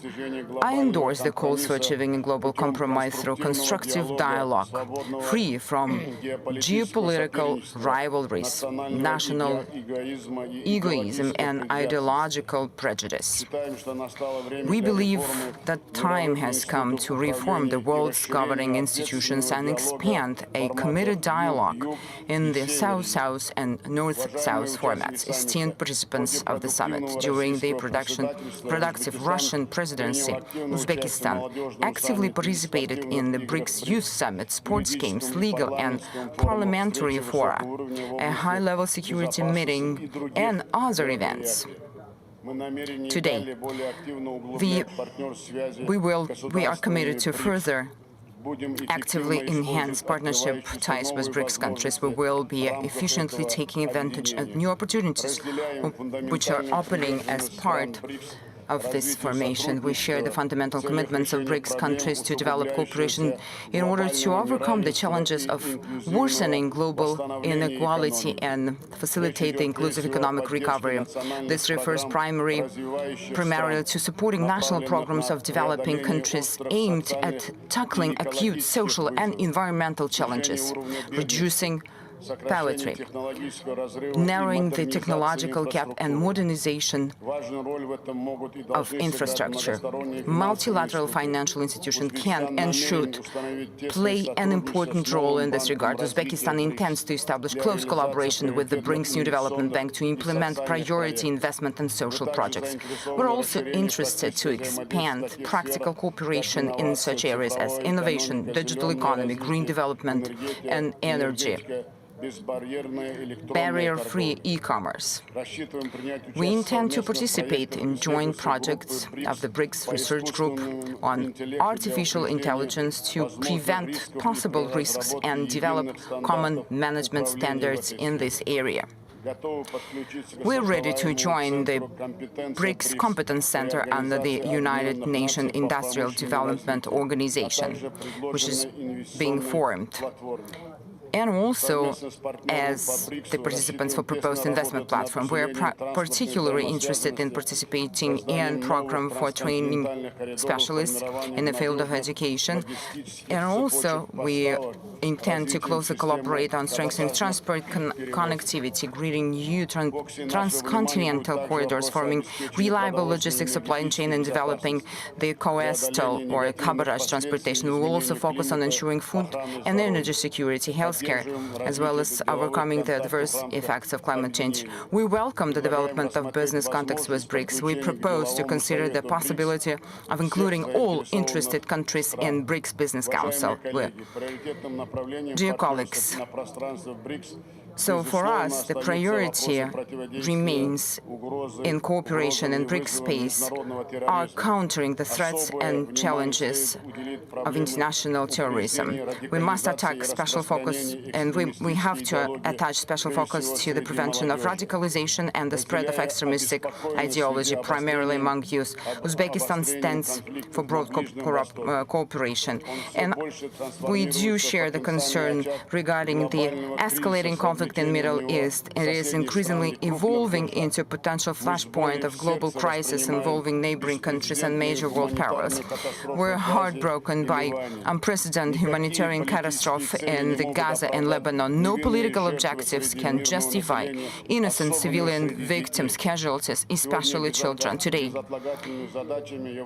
the immediate ceasefire and the delivery of emergency relief to all the victims are the paramount urgency. We believe that the only solution to the Israeli-Palestinian problem is a peaceful settlement of the conflict based on the two-state solution principle.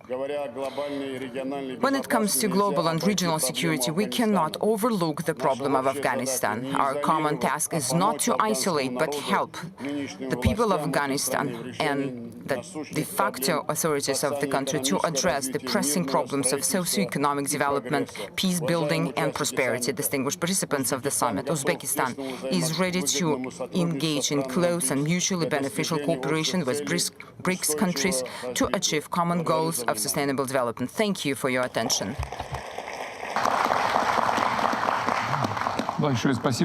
Thank you very much, Your Excellency, Mr. President. Uzbekistan, under your leadership, has shown impressive pace of economic and democratical development. I'd like to also mention that the potential for further development, the room for development, is huge. I would like to thank you for attending the events of the forum in the course of the year, and thank you. And we pay a lot of attention to the situation around Palestine. So I'd like to give the floor to the President of State of Palestine, Mr. Mahmoud Abbas. Thank you. In the name of Almighty God, Excellency President Vladimir Putin, President of Federal Russia, and the Chairman of the BRICS, leaders, presidents of BRICS states, ladies and gentlemen, peace be upon you, his blessings and bounties. I would like at the outset to extend to Your Excellency and to the presidents of the BRICS with sincere thanks for the kind invitation extended to us to participating in the proceedings of this significant session for the fostering collaboration among BRICS states and the global South, which will allow us to expand and foster dialogue and collaboration in the fields of development, innovation, energy, culture, and international peace and security, and to give impetus to resolving the current international and regional crises, at the top of which the Palestinian cause for building a better world. In this regard, we congratulate the countries newly joined the BRICS, UAE, Egypt, Ethiopia, and Iran, for joining the BRICS, which forms a strong indicator to the incremental role of the groupings and its great importance at the international level. We hope that you would accept Palestine's request for annexing to the grouping as soon as possible. The great development of BRICS and the growing desire of other countries to joining the BRICS reflects the urgent need for a global, for an international world much fairer and just, given the failure of the current international world for finding a fairer resolution to the urgent causes and the chronic issues that the world suffers from, and at the top comes at the top of which the Palestinian cause. A full year has posed for the gravest catastrophe the Palestinian people is going through since the Nakba in 1948. That is the Israeli war, where the perpetration of genocide and ethnic cleansing are practiced in order to evacuate its population in Gaza Strip, especially now at the moment in North Gaza, the occupation troops is turning the people into hunger, as well as aggressions by the occupation troops, as well as the terrorist settlers against the Gaza Strip, including the West Bank and East Jerusalem, overthrowing the resolution of the international resolutions. And to expand the conflict, the Israeli government decided to shut down the headquarters of UNRWA in the East Jerusalem and to seize its actions in the occupied Palestinian territories, which necessitates the international community to reject and condemn such a decision and force the Israeli government to withdraw their decision. Therefore, it has become an urgent need and immediate need for the putting into effect the Security Council resolution on immediate ceasefire and allow the runs of the humanitarian aid, as well as the full Israeli withdrawal from the Gaza Strip, relationship, and the Palestinian state would be fully incumbent for allowing the displaced to come back to their homes and start reconstruction works. Presidents and heads of delegates, this is the first test for after 67 years since the Nakba, homelessness and displacement and sufferings of the Palestinian people. It is a high time for putting an end to oppression and terminating the practices of using SAG power and force. So we invite all the international states to put into effect the resolution of the General Assembly on the ruling of the International Court of Justice to end the unlawful occupation of the Palestinian state and to have the East Jerusalem as its capital through 1 year, as per the recommendation. So the sanctions must be posed in case the Israeli doesn't abide by the resolutions and the rules, and to work with the United Nations. We call for holding a global or universal peace conference. We greatly rely on the BRICS, which has a heavy weight in instilling the international peace and security. The presidents and leaders of delegates, the Palestinian state considers the principles on which the BRICS is based, an indispensable part of its policy that believes in justice and mutual respect and common prosperity, which also represent the aspirations of our population. We extend our thanks to the leaders of the BRICS for their courageous and audacious stances in support of the Palestinian cause and the independence of Palestinian. We reiterate in this regard the Palestinian desire to be annexed to the BRICS groupings and to reinforce collaboration and involvement with the BRICS members. We stand ready to be committed to its goals and the activities and the practices of its groupings for the fulfillment of its activities and for the achieving a strategic partnership for a better future for humanity. Mr. President, I thank you for your statement. I wish all success to the groupings members. Thank you. Thank you so much, Mr. President. You noted the interaction between BRICS and the Global South. It is one of our priorities. As for the Palestinian developments, unfortunately, the world sees a lot of armed conflicts. At our borders, we see the same case, to our great dissatisfaction by the humanitarian catastrophe in Gaza takes a special place, and what happens there resounds with aching heart with the global community, and we should spend our effort in changing this situation, building on the creation of the Palestinian state as foreseen by relevant resolutions of the United Nations.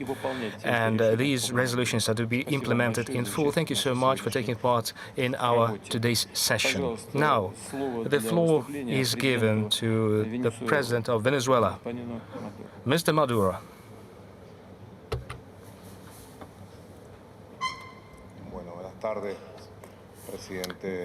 Good afternoon, Your Excellency, President Putin, friends, representatives of BRICS countries. I was preparing my remarks for this session, but I see the unfolding discussion before us, which is very prominent. I was taking notes as we spoke. And my comments are the continuous search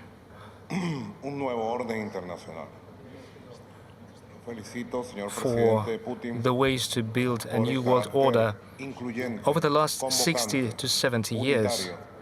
And it is a point of my congratulation to you, President Putin, on the role played by the Russian Federation in organizing this successful summit. Venezuela has taken a minor portion in taking part in various meetings, which were over 200 activities, whose focus was to find tangible solutions to the needs of the modern world. The world that seeks to create a new world order. And this aspiration is as old as the world itself. The United Nations organization concentrated the efforts of all nations, of all powers, and we came up with a system that gave rise to rays of hope and outlined the main principles of international law. And all the nations of the planet followed these principles. But the quest for changes mentioned by the President of Brazil continued. There were leaders who created the non-alignment movement as far back as in the 50s, 60s, involving Egypt, Indonesia, Cuba. They were the main countries who developed the decolonization efforts of Asia and Africa. They were looking for independence of the new states, and the non-aligned movement did contribute significantly at some point in time. And the United Nations system was created to ensure global security. And I address Mr. Antonio Guterres, UN Secretary General. Ages change. The transformation continues. Now we have ushered in new era, new superpowers. New powers came into existence. There are countries who modestly, like Venezuela, Latin American countries, Bolivia, Nicaragua, Cuba, who are also represented here. We modestly, but still, try to make efforts to put into practice our dreams, to fulfill them, and while making sure that our right to independence, future development is respected as well. We are trying to contribute to global issues. I recall the Johannesburg Declaration, the Kazan Declaration. These documents specify economic decisions, practical global trade, in order to come up with solutions for financial needs. These are the new needs, Your Excellencies, Presidents, and we must be open discussing these. We must be loud and clear. It is everyone's understanding that these new needs need to be met. It isn't sufficient just to reform financial and currency system. Sometimes it seems that the systems can no longer be subjected to further reforming because previous colonial countries of the West are trying to impose their hegemony by using hegemonic currency systems, through monetary loan systems, through certain financial economic packages. They impose their conditions. In this regard, Venezuela welcomes and emphasizes the need for more vigorous steps in order to consolidate the activities of the new development bank of BRICS, in order for the global South countries to be able to develop, in order for us to make progress in the new payment system that would replace the payment systems that are at times used as a weapon to commit aggression Venezuela was a victim to such policy as it is common understanding. We must create a mix of currencies that would combine the strong currencies of superpowers and being able at the same time to maintain our national currency. Every country must aspire for a solution to promoting inclusive economy of our countries, those who want to live in dignity. Additionally, there is an objective to reform the United Nations. I have had a conversation with the UN Secretary General Antonio Guterres. Every missile that hits residential buildings in the Gaza Strip, wounded, killed in Beirut or in South Lebanon, these missiles destroy the United Nations. Where are the International Criminal Court? Or is it only being used to persecute Global South countries? Where is an international justice? Are they only there just to publish documents and communiques? How about life of women, children in the Global South? Let's search a practical and bold plan to reform the United Nations organization, which is agonizing effectively as we see the rise of Nazi regimes against the backdrop of the painful past. The new world to be created is being born right as we speak, with BRICS being at the core of this new nascent world. This world would build on humane principles. As I have said during our bilateral meetings with President Putin, the thing I said was, Venezuela belongs to the BRICS family. I thank you for the invitation extended to our country. It is the first time that the President of Venezuela participates in a BRICS meeting. We share the BRICS principles. I'm convinced, and there is historical truth behind this, for over 200 years, when Simon Bolivar, the liberator of our country, with his saber in his hand, liberated our nations, our continent. He fought for the balance worldwide. Hugo Rafael Chavez, our commandant, said, we are waiting for this multipolar world, multicentric world to be created. Your Excellencies, Mr. President, you can count on the Bolivarian Republic of Venezuela in order to put into practice this historical project. Thank you so much.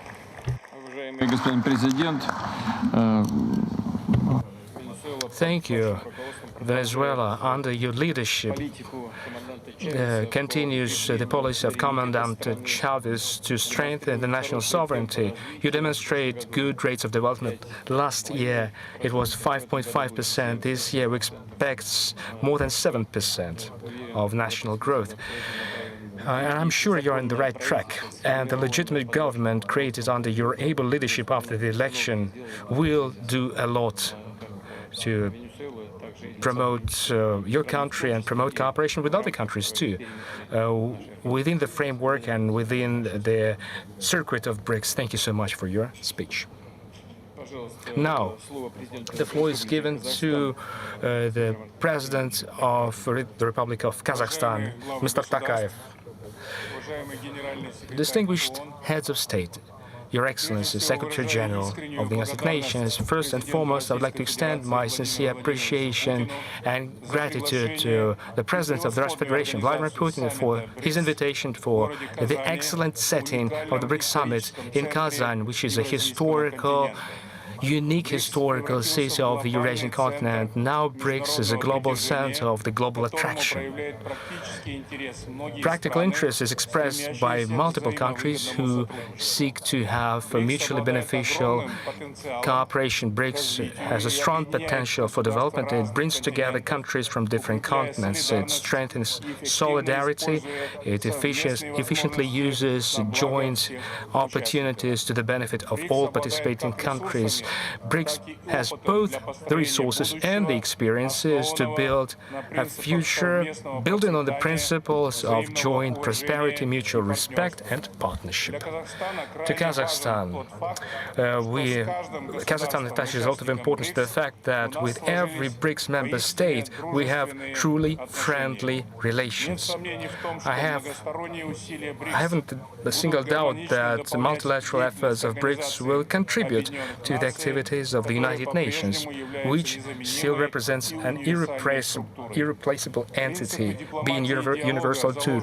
The principles of diplomacy and dialogue, as enshrined in the United Nations Charter, formed the core of the BRICS agenda. It promotes peaceful settlement of conflict and strengthening the strategic stability.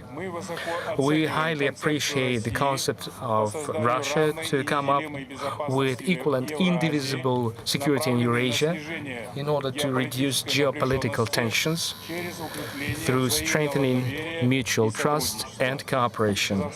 Kazakhstan supports the initiative of China, the Global Security Initiative, which seeks to maintain global stability, protect sovereignty, and to use multilateral avenues and to peacefully settle conflicts.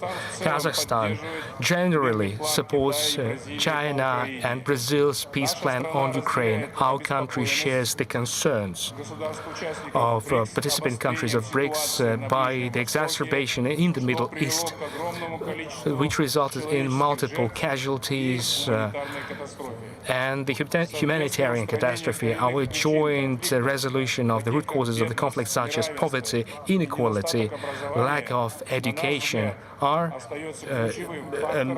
to address this is, in our opinion, the key factor to strengthen international political solidarity. Kazakhstan supports the idea to reform the United Nations Security Council, to extend it by inviting new members from Africa, Latin America, and Asia.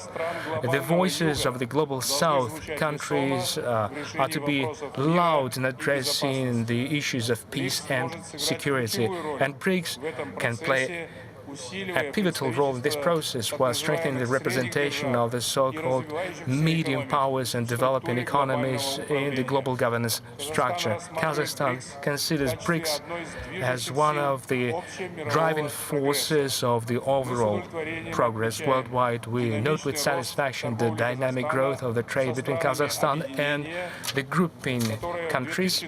In 2023, it was almost 50% of our foreign trade balance.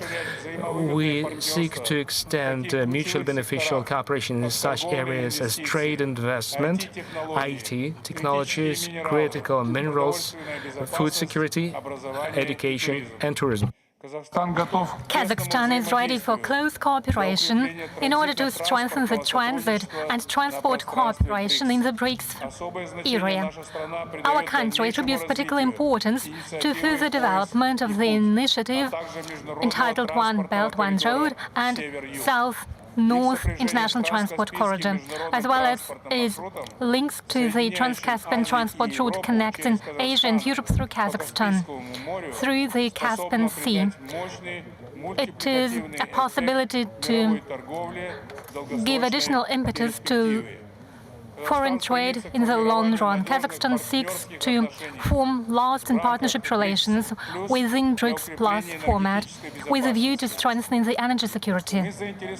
We are interested in promoting the existing and in launching future-oriented prospects when it comes to oil and gas processing as well as critical metals.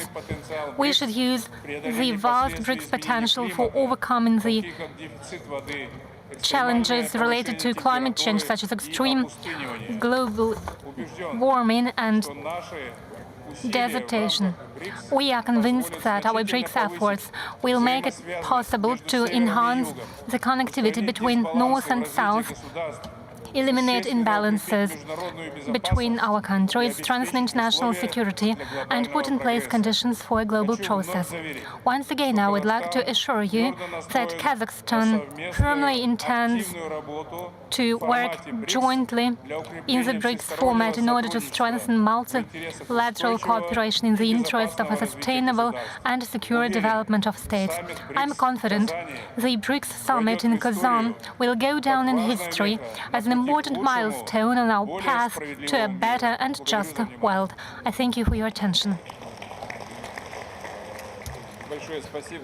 Thank you so much, Excellency, Mr. President. You have given a good assessment to the BRICS development. You mentioned that 50% of trade turnover counts for trade with BRICS countries.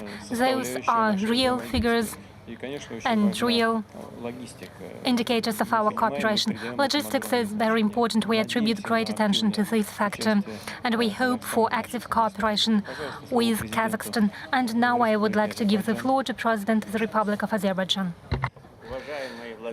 Dear Vladimir Vladimirovich, dear colleagues, ladies and gentlemen, first of all, I would like to express my gratitude to the President of the Russian Federation, Vladimir Vladimirovich Putin, for the invitation. I'd like to seize this opportunity to congratulate the Russian Federation on successful chairmanship in BRICS. Azerbaijan is an active advocate of multilateralism, which was demonstrated by us during our chairmanship in the non-aligned movement in the 2020-2023.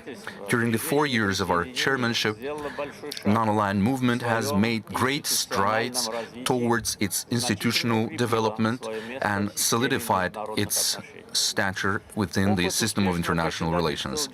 Our successful chairmanship experience is helping us today as a chairman in the measures and in Asia, using our geographical location and infrastructure.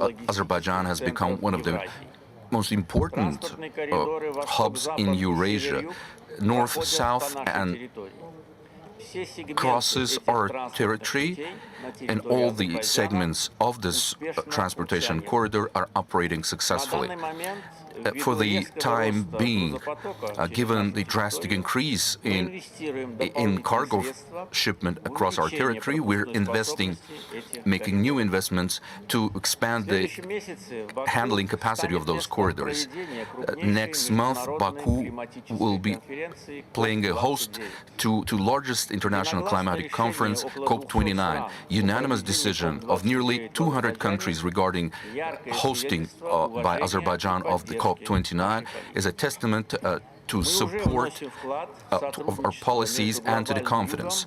We are contributing to cooperation between Global South and Global North on climate, and we will do our best to achieve mutual understanding both on climate change and also the matters of global security, rule of international law, non-interference of each other's affairs, and mutual trust. Thank you very much.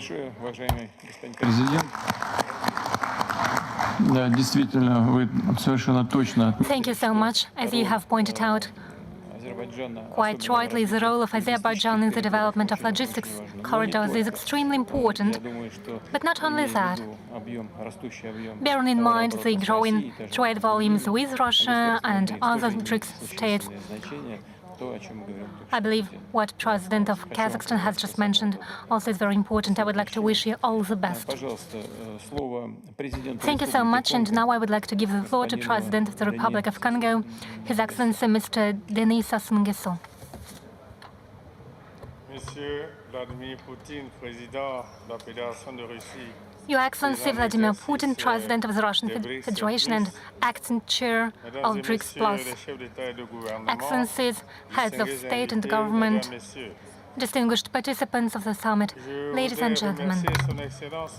I would like to express my gratitude to His Excellency Vladimir Putin, President of the Russian Federation, who has gathered all of us on the occasion of the 16th BRICS Summit. I would also like to welcome heads of state and government present at this high-level meeting that is dedicated to the key issues related to global economy and the future of the peoples. I thank the authorities of the Russian Federation for their warm welcome extended to me and my delegation. I would like to sincerely congratulate you on superb arrangements. Yesterday, there was a BRICS meeting, now BRICS Plus meeting is taking place. The enlargement of BRICS and the number of today's participants is testimony to a greater interest on the part of Global South. Our collaboration would contribute to a just, more prosperous world order. The main goal for us, the countries of the South, is to pool our efforts in order to create alternative financial instruments which would regulate global economies in a just way based on legitimate interests of our countries. Here, on the Volga River, decisions are being adopted that will determine the future of the world in response to economic devastations that are unseen, while developing financial institutions better adjusted to the new realities and increasing the trade volumes between our respective countries.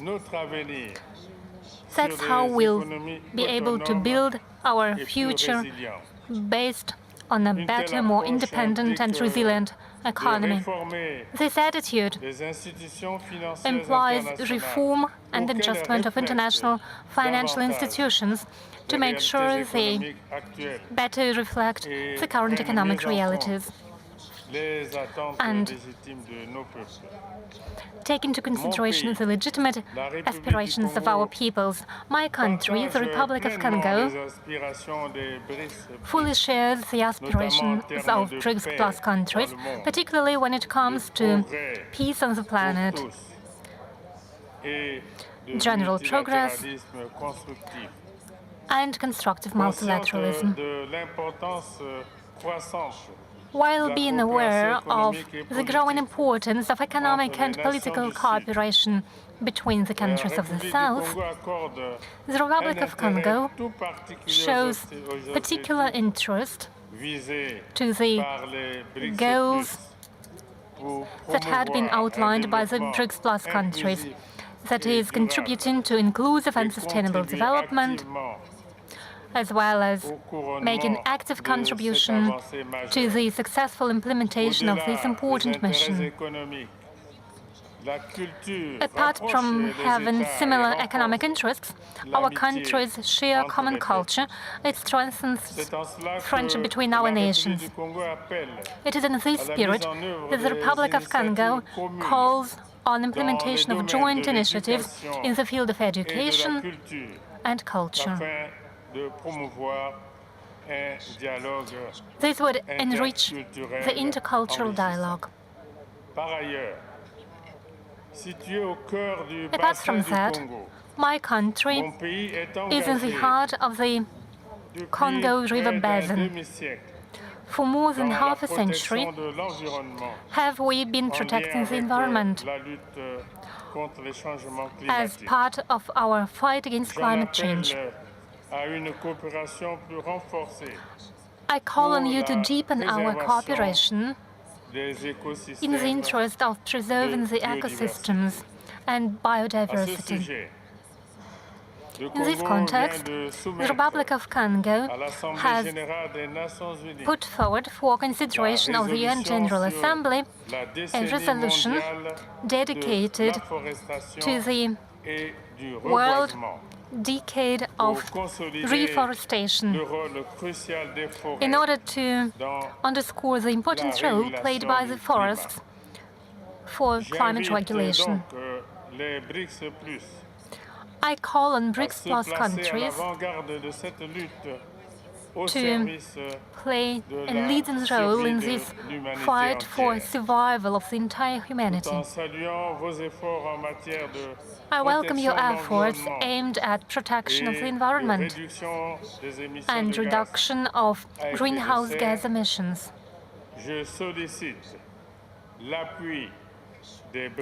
And I also call BRICS Plus countries to support the adoption of this resolution in the United Nations Organization. I thank you for your attention. Thank you so much, Your Excellency, Mr. President. You noted that global South countries share aspirations of BRICS countries. It is a joint vision on many issues, makes us better coordinate our positions. Thank you for your participation. And now I give the floor to President of Plurinational State of Bolivia, His Excellency Mr. Katacore.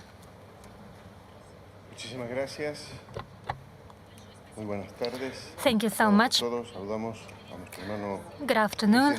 It is my pleasure to welcome all participants, and particularly our brother, President of the Russian Federation, Vladimir Putin. Thank you for your invitation. You are currently holding the chairship in the BRICS. I thank you for your invitation to participate in this meeting.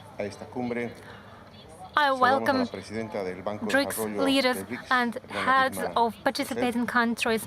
I welcome the President of the New Development Bank, Madam Dilma Rousseff, and all participants.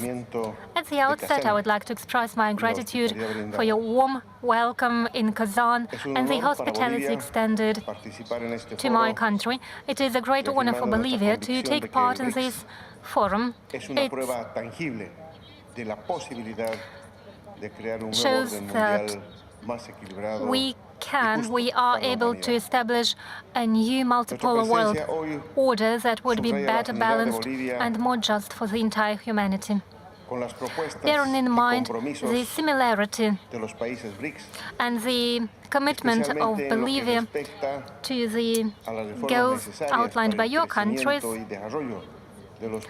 I should state that we need to take reforms in order to better reflect the interests of developing countries.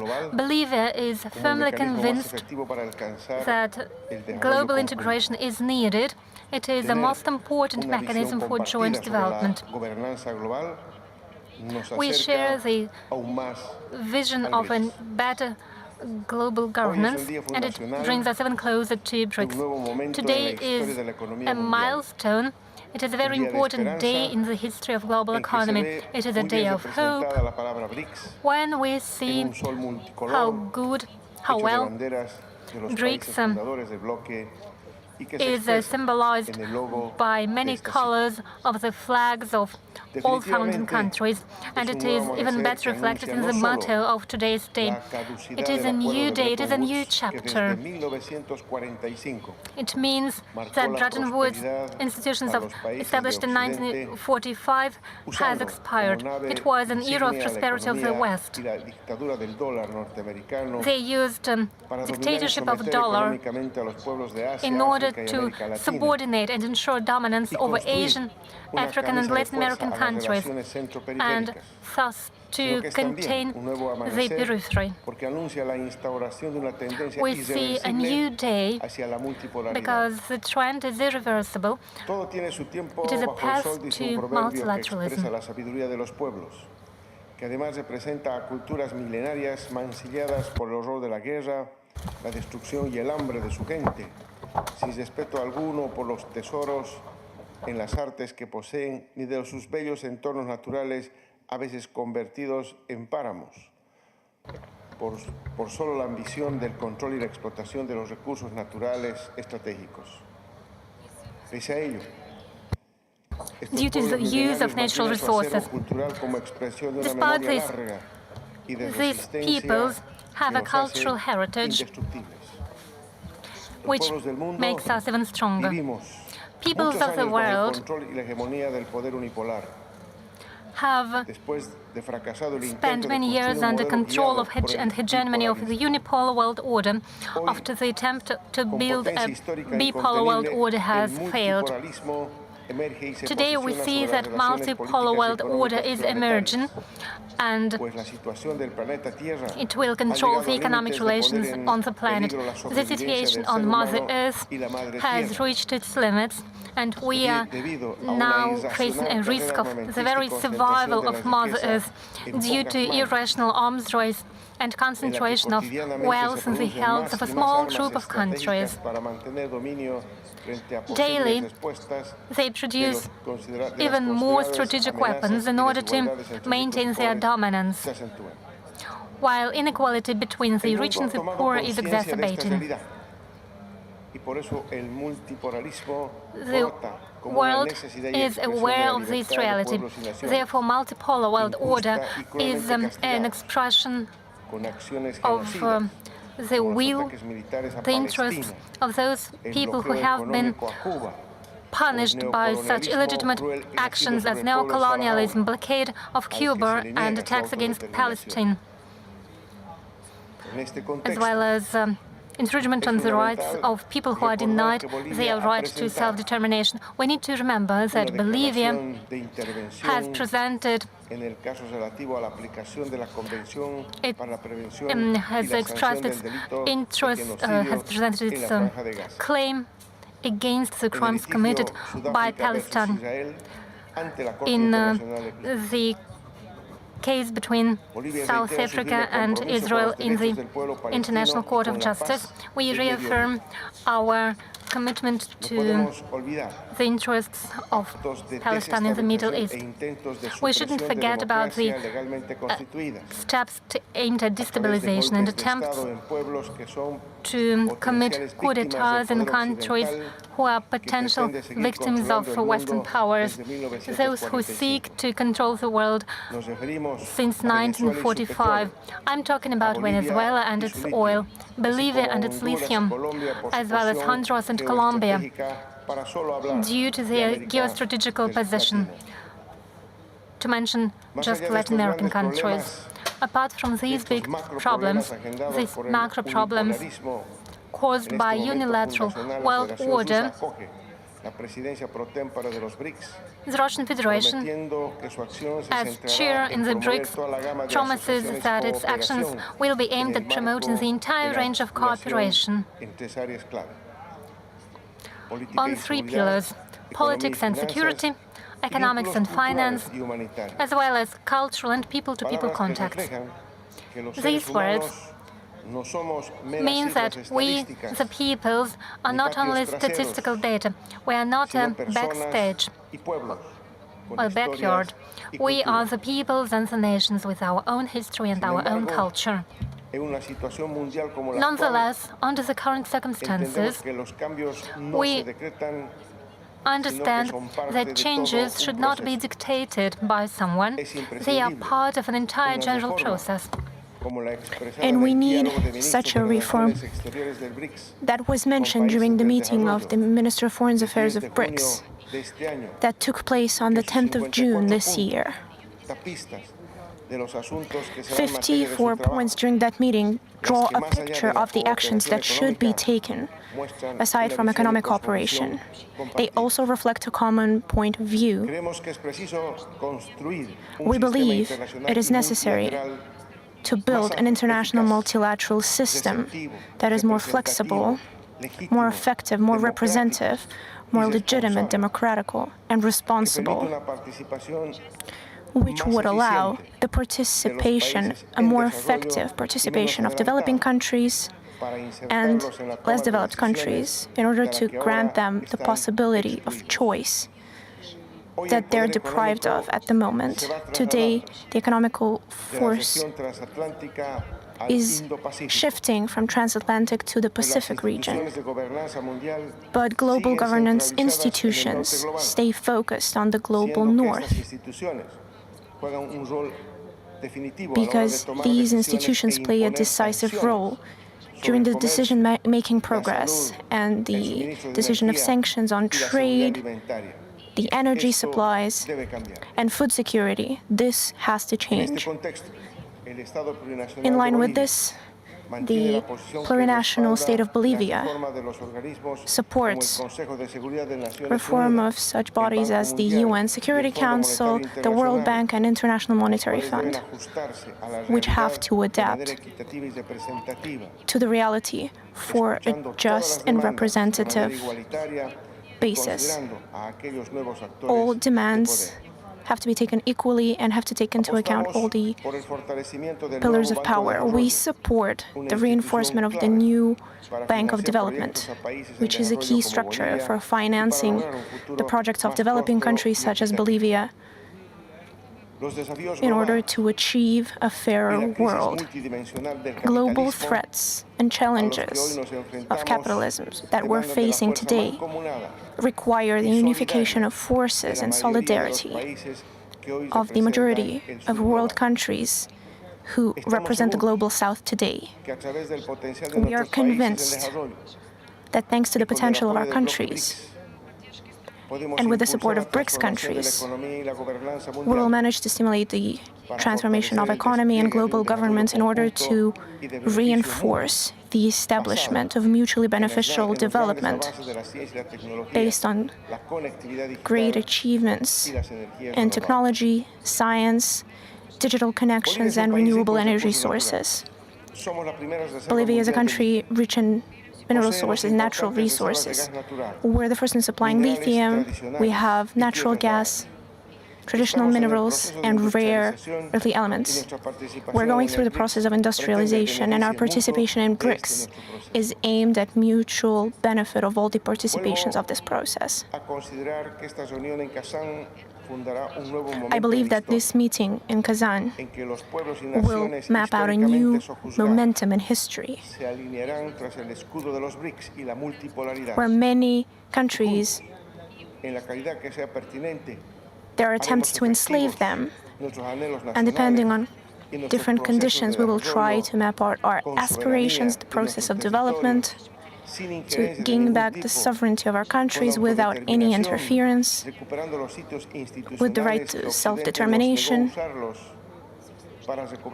in order to restore sense in international relations, with respect for international law, and while ensuring equality for our nations subjugated to the tyranny and dollar. And at the end of this summit, we believe our results should result in actions that will benefit our nations and will contribute to a promising future for the global development of humankind and our future generations. Thank you very much. Distinguished President, you mentioned the Bretton Woods institutions that was at the basis of international financing system. And I would like to remind everyone that the dollar stability back in the day was ensured with a connection to gold. Then there were other agreements who have detached the dollar from the gold. And the only guarantee of these world currency is the stability of the solar economy, the economy of the United States, its power and domination in the world. Right now, the situation in the world economy naturally shifts, and I would like to point that out naturally. So our task to take these inevitable changes and transformations and make them civilized. This is what we're calmly tackling in the BRICS institutions, and we will continue to do it gladly with the countries involved in our process. Please, now I give the floor to the Prime Minister of Armenia. Please, the floor is yours. Thank you very much, President Putin, distinguished heads of delegates, dear colleagues. First of all, I would like to thank you for the invitation to take part in the Outreach BRICS Plus meeting, and I would like to express my gratitude to the President of Russian Federation for the hospitality, for the organization of today's summit at the highest level. The theme of today's meeting, BRICS and Global South, building a better world together. And I believe in this context, it is especially relevant, announced by the Armenian government, Transport Communication Project, the crossroads of the world. The meaning of this project is that Armenia is ready and is interested to organize in their territories to pass loads, transports, passengers of cable routes. This is the shortest route between the Black Sea and the Persian Gulf, through the territory of Islamic Republic of Iran, Armenia, and Georgia. This is the north-south route. This is as well the shortest route between the Caspian and the Marble Sea, through the Azerbaijan, through Armenia and Turkey. This is the direction east-west. And of course, this route can also be used for transport communication connections between Azerbaijan and the Nakhichevan Autonomous Republic. Taking into consideration this approach, we have proposed to Azerbaijan mechanisms of facilitated procedures of trans-border control, as well as ensuring additional security measures, taking into account legal base and with full respect for sovereignty of both states. I would like to once again emphasize that Armenia is capable of providing and will fully provide the secure transition of carriages, of transports, and of people through our territory. This is our desire, this is our obligation. We will guarantee and we will continue to guarantee it at all times. All claims that Armenia supposedly has agreed that a third party will ensure the security of communications on its sovereign territory, or perhaps it's supposed in some document is not real. Dear heads of states and delegation, yesterday the Armenian parliament ratified a document on joint action of Commission on demilitarizing the border and the transnational security between Armenia and Azerbaijan, as well as the State Commission of delimitation of the state border between Azerbaijan and Armenia. After the aforementioned document comes into power in both countries, we can facilitate the process of demilitation between Azerbaijan and Armenia based on the principles of the Almaty Declaration of 1999. I would like to point out separately that the decisions of the Constitutional Court of Armenia on these documents fully took off any concerns of the supposed presence in the Armenian constitution of territorial claims towards neighboring countries. We would like to state that these interpretations are baseless and illegitimate. Dear colleagues, both Armenia and Azerbaijan over the last months have repeatedly stated that the agreement project towards building majors and interstate relations between Armenia and Azerbaijan have been agreed upon almost at 80–90%. We've fully agreed on the phrasing of the mutual improvement of the territorial integrity, of the absence of territorial claims, and the promise not to put forward these claims in the future, based on the principle of non-use of force, of non-interference in the internal affairs of one another, with the establishment of diplomatic relations and creation of bilateral mechanisms to reinforce obligations disposed for the sides by the peaceful agreement. Our assessment is the following.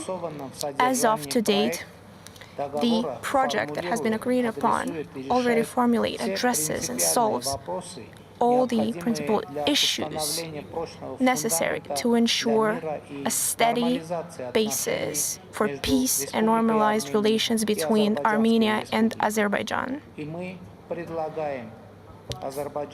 And we propose to Azerbaijan to sign these agreements. Thank you for your attention.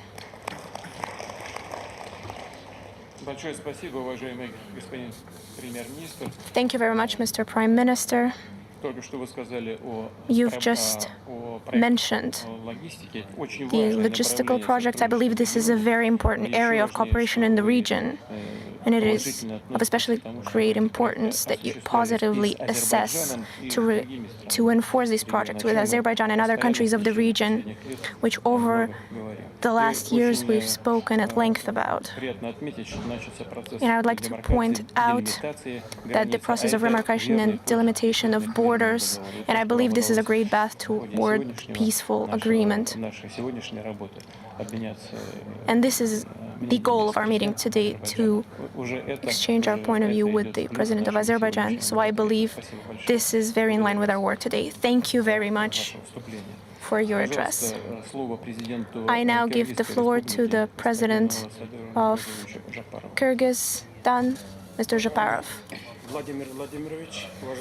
Mr. President, dear heads of state and governments, Your Highnesses, Your Excellencies, ladies and gentlemen, first of all, I would like to congratulate the Russian Federation on the successful chairmanship in BRICS, to wish great success and effective work, as well as thank you for a warm welcome and the hospitality in Kazan. I'd like to express my gratitude to Mr. Putin for the kind invitation to take part in this important event. Current busy agenda at BRICS reflects the relevance for all of humanity. In this organization, we see a unique platform that promotes principles of sovereign equal rights, mutual respect and trust, non-interference in internal affairs, and mutual economic development.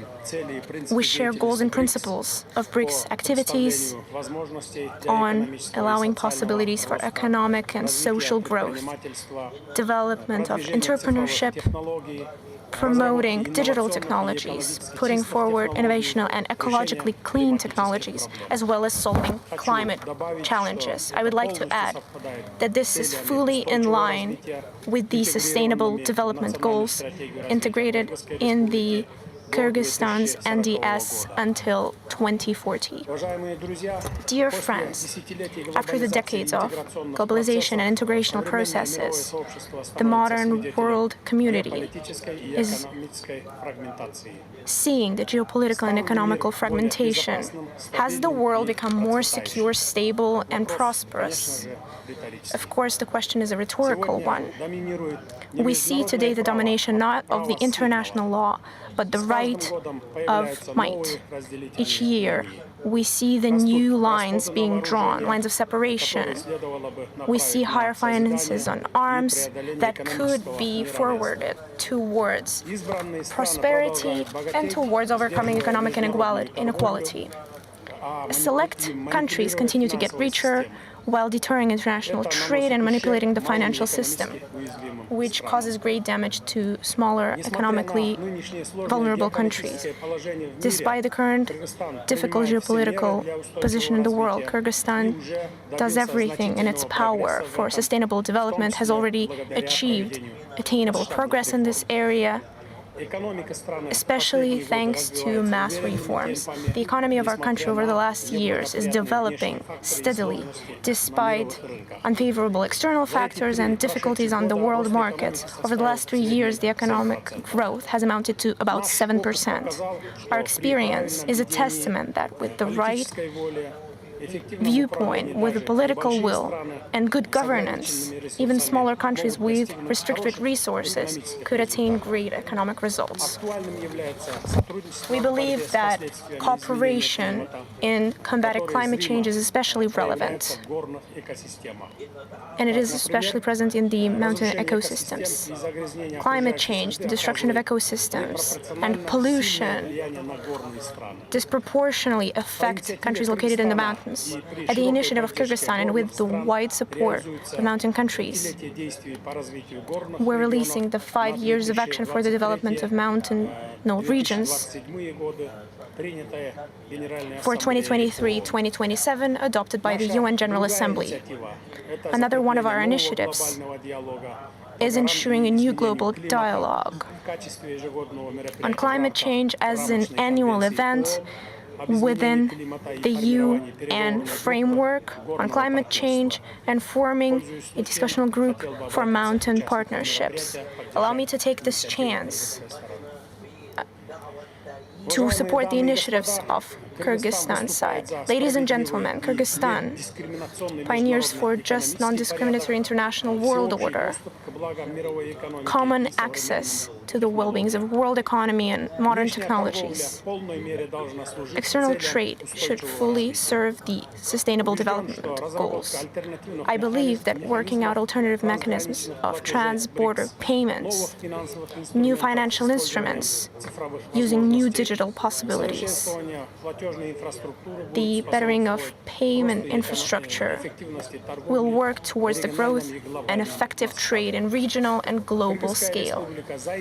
Kyrgyzstan is interested in cooperating with the new development bank within financing infrastructural projects, as well as projects of sustainable development, both in BRICS states and in other developing countries, and we hope that its role will continue to grow in order to eradicate poverty, develop infrastructure, and raise our resistance to global challenges.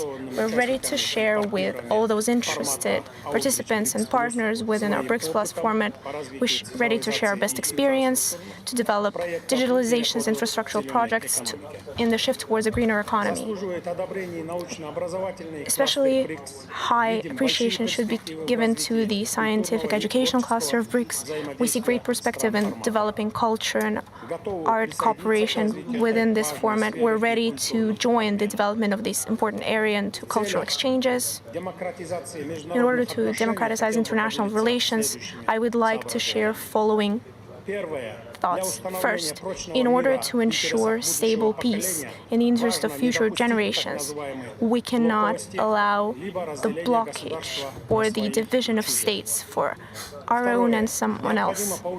Second, we need to increase the effective nature of peace building at the UN to ensure human rights, to reinforce our fight against terrorism, extremism, and the drug circulation. Third, we support the reinforcement of system of multilateralism, which is the strong beating heart of the UN. We have to follow the principles and norms of international law with no exception, especially those enshrined in the UN Charter, as well as those aimed at destroying the imbalance between North and South. Fourth, as a bordering country, Kyrgyzstan considers it especially important to fully support Afghanistan and the Afghan people towards integrating the economy of this country in the regional and international economic processes. We cannot leave Afghanistan in international isolation without outside help. Fifth, we call upon the international community to support the development of countries of Africa, Asia, Latin America, and other smaller countries to work by ensuring economic development, food and energy security, and other events.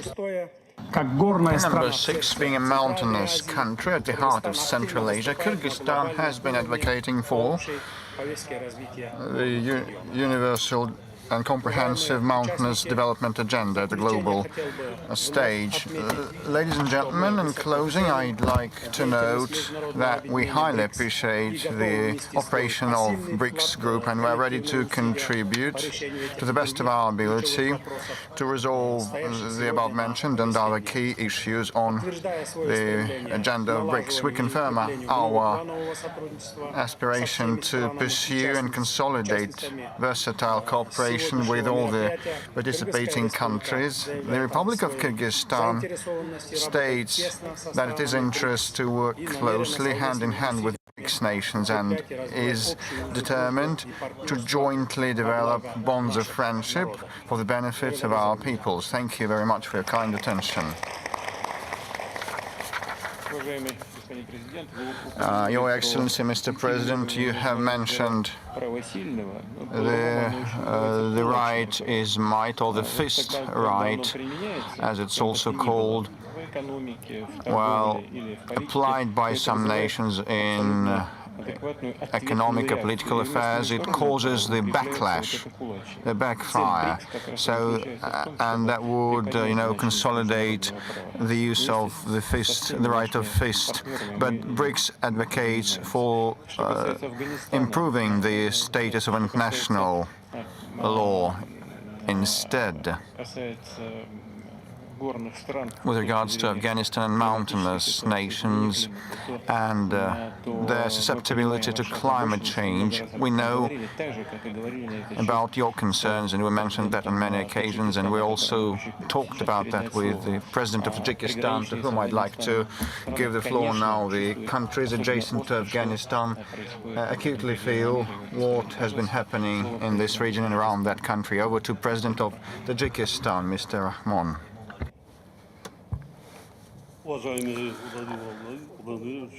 Excellency Vladimir Vladimirovich, Your Excellencies, heads of state and delegations, United Nations Secretary General,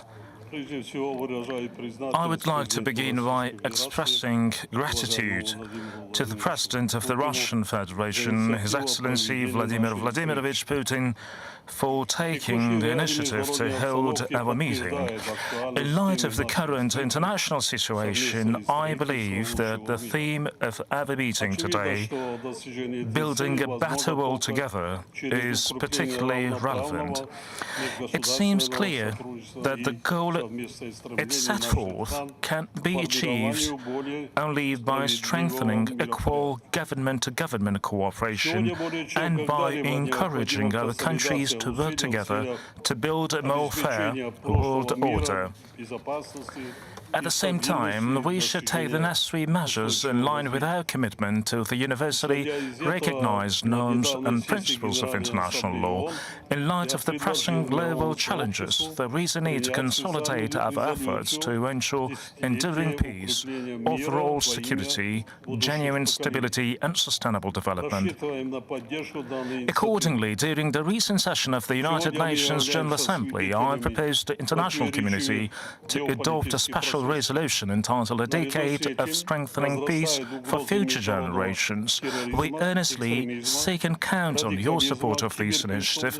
Today we are witnessing contradictory geopolitical processes. Along with this, we observe the rise of threats posed by international terrorism, extremism, radicalism, cybercrime, trafficking in narcotics and weapon smuggling, along with different forms of cross-border organized crime. These challenges can effectively be addressed only if we have clear and coherent strategy. Tajikistan has consistently advocated for enhanced collaboration with all international partners in addressing these threats and challenges. To achieve these objectives, the country is actively engaged in promoting multilateral cooperation on counter-terrorism and its financing within the framework of the Dushanbe process. Dear colleagues, Tajikistan is monitoring with deep concern the developments in the Middle East and the escalation of the Palestinian-Israeli conflict, which has regrettably resulted in significant casualties among civilians. We urge all parties involved to exercise restraint and to take immediate actions aimed at restoring stability and security in this region.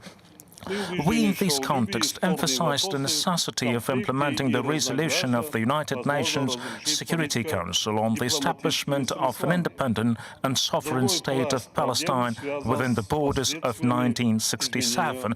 We firmly believe that any disputes, conflicts and disagreements can be resolved through political and diplomatic means. Furthermore, the effects of climate change have introduced another layer of problems. The increasing frequency of natural disasters related to climate change has resulted in significant loss of life and forced us to allocate considerable resources to mitigate their consequences.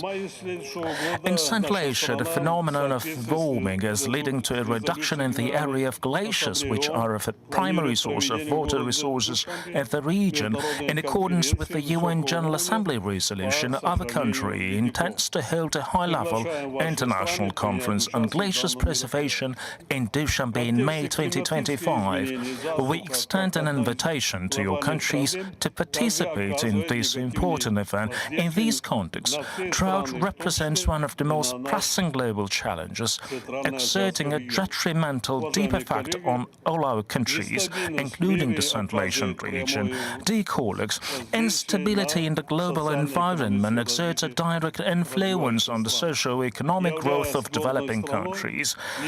We are often facing increasing disruptions in production and supply chains, as well as food shortage. As a landlocked mountainous country, Tajikistan is keen of the sound progress of its trade and economic partners and committed to expand cooperation with all of them. It is of paramount importance to take practical steps towards a genuine transition to a green economy, with green energy representing a key component. We have set ourselves the ambitious goal of completing this transition by the year 2037. We all well remember the recent COVID-19 pandemic that deeply affected the globe. The most important lesson we derive from this global crisis, in my view, is that no nation, irrespective of its level of development, is immune from the spread of such dangerous diseases. In light of these, there is an only way that we should foster a broad partnership to improve the quality of healthcare, make sure that new innovative methods for disease prevention and treatment are accessible to all.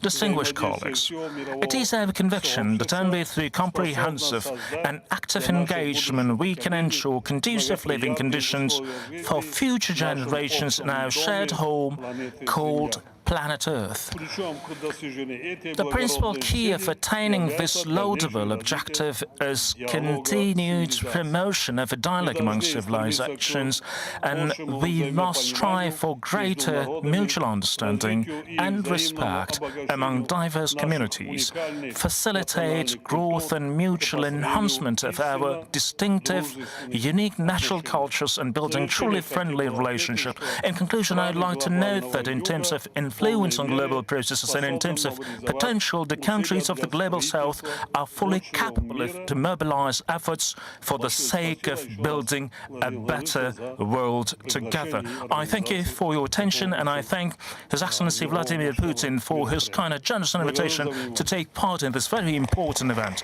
I thank you. Thank you very much, Your Excellency, Mr. President. You have heeded the glaciers, indeed, for such countries as Tajikistan, Afghanistan and others. It is a major issue because the ice caps keep thawing and they constitute a source of water supply. And also you mentioned the sanitation, healthcare standards, quality, fight against epidemics and medical assistance are very important for humanitarian development. And here, any restrictions would be unacceptable, as well as sanctions motivated by politics. And unfortunately, this happens sometimes. And BRICS' main objective is to establish interaction in this respect so that all the nations could enjoy the benefits of sanitation, healthcare and epidemic struggle. Over to the Prime Minister of Vietnam, please, Your Excellency.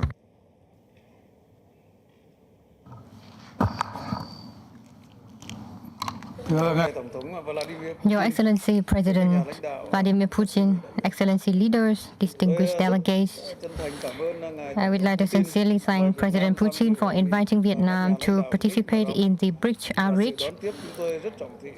And thank you for your cordial welcome for us in Kazan. I wish to congratulate the Russian Federation and President Putin on your exemplary leadership as the BRICS chair in 2024. Over the past 2 decades, BRICS has asserted a significant role as an important mechanism for close cooperation, sustainable development, and effective resolutions of the common challenges facing humanity. BRICS has inspired and motivated the Global South countries, including Vietnam, on our development path. Distinguished delegates, the world is entering a new era, the era of extensive connectivity and integration, the era of smart technology and innovation. However, humanity confronts unprecedented challenges such as climate change, resource depletion, aging population, geopolitical instability, and the rising tide of inequality and division. These global issues require collective action from all countries, guided by a global, whole of people, and comprehensive approach, and the upholding of multilateralism and international solidarity. To build a world order based on regulation and international laws, to share responsibilities and to act based on principle for peace and prosperity. In this new era, BRICS should embody the strong bonds among nations, particularly among developing ones. In this spirit, I would like to propose 5 strategic connectivities for BRICS and the international community to jointly build a better world as follows. First, resources connectivity. With its growing economic potential, BRICS should take the lead in mobilizing, allocating, and utilizing resources to adapt to climate change, further advance green economy, digital economy, and circular economy, to ensure food security, energy security, and information security. Vietnam welcomes and would like to thank the new Development Bank for expanding its beneficiaries and finance 2 strategic projects in BRICS and developing nations. Second, strategic infrastructure connectivity. Connections between BRICS and developing countries are in both physical and digital form. We are not only connected through transportation, roads, railways, airways and seaports, but also through digital infrastructure, data sharing and connectivity, as well as the robust promotion of e-commerce and the global digital economy. Third, global supply chains connectivity based on the application of modern science, technology, and innovation. Thus, we will create new momentum for economic growth, at the same time expanding the room for development for all nations and diversifying manufacturing, products, and markets. Fourth, people-to-people connectivity. Cooperation in culture, education, training, tourism, and people-to-people exchange between BRICS and other nations should be further strengthened to foster a cultural space of unity in diversity, where different values are respected, similarities are multiplied, and the beauty of friendship and cooperation is cultivated and nurtured. As the great Russian writer Dostoevsky noted, beauty will save the world. Fifth, connectivity in reforming global governance mechanisms toward connectedness, sharing, digitalization, balance, fairness, effectiveness, inclusiveness, and comprehensiveness to develop rapidly and sustainably. We should be more proactive and effectively engaged in shaping global rules and standards, particularly in emerging areas such as governance, artificial intelligence, cloud computing, and the Internet of Things, among others. BRICS should take stronger actions in the fight against the trend of protectionism and the politicization of relations in economy, science, technology, and innovation. Excellencies, leaders, distinguished delegates, connectivity and integration to build a better world together is the consistent policy of Vietnam, which is accompanied by three major viewpoints. Number one, placing people at the center, at the subjects, the goals, motivation, and the most important resource for development, and not sacrificing social progress, social security, and environmental protection for mere economic growth. Number two, being determined to the foreign policy of independence, self-reliance, multilateralization, and diversification of external relations, being a good friend, a reliable partner, an active and responsible member of the international community for peace, cooperation, and development in the region and the world. And number three, adopting a four-nose defense policy, no military alliance, no allying with one country to act against another country, no use of Vietnamese territory by a foreign country to act against another country, and no use or threat of force in international relations. Excellency leaders, Russian renowned writer Maxim once highlighted, each nation, each country is an indispensable part of the great human body, and only together we can achieve true progress. In that spirit, I am confident that BRICS will be more united and maximize its inherent strengths to collectively build a world of peace, stability, and development. Our President Ho Chi Minh, the world's cultural figure and Vietnam's national hero, asserted, unity, unity, great unity. Success, success, great success. Vietnam stands ready to work with BRICS and the international community to realize the idea of building a better world together. Once again, I would like to congratulate President Putin for the success of this BRICS Summit in Kazan. Thank you very much. Thank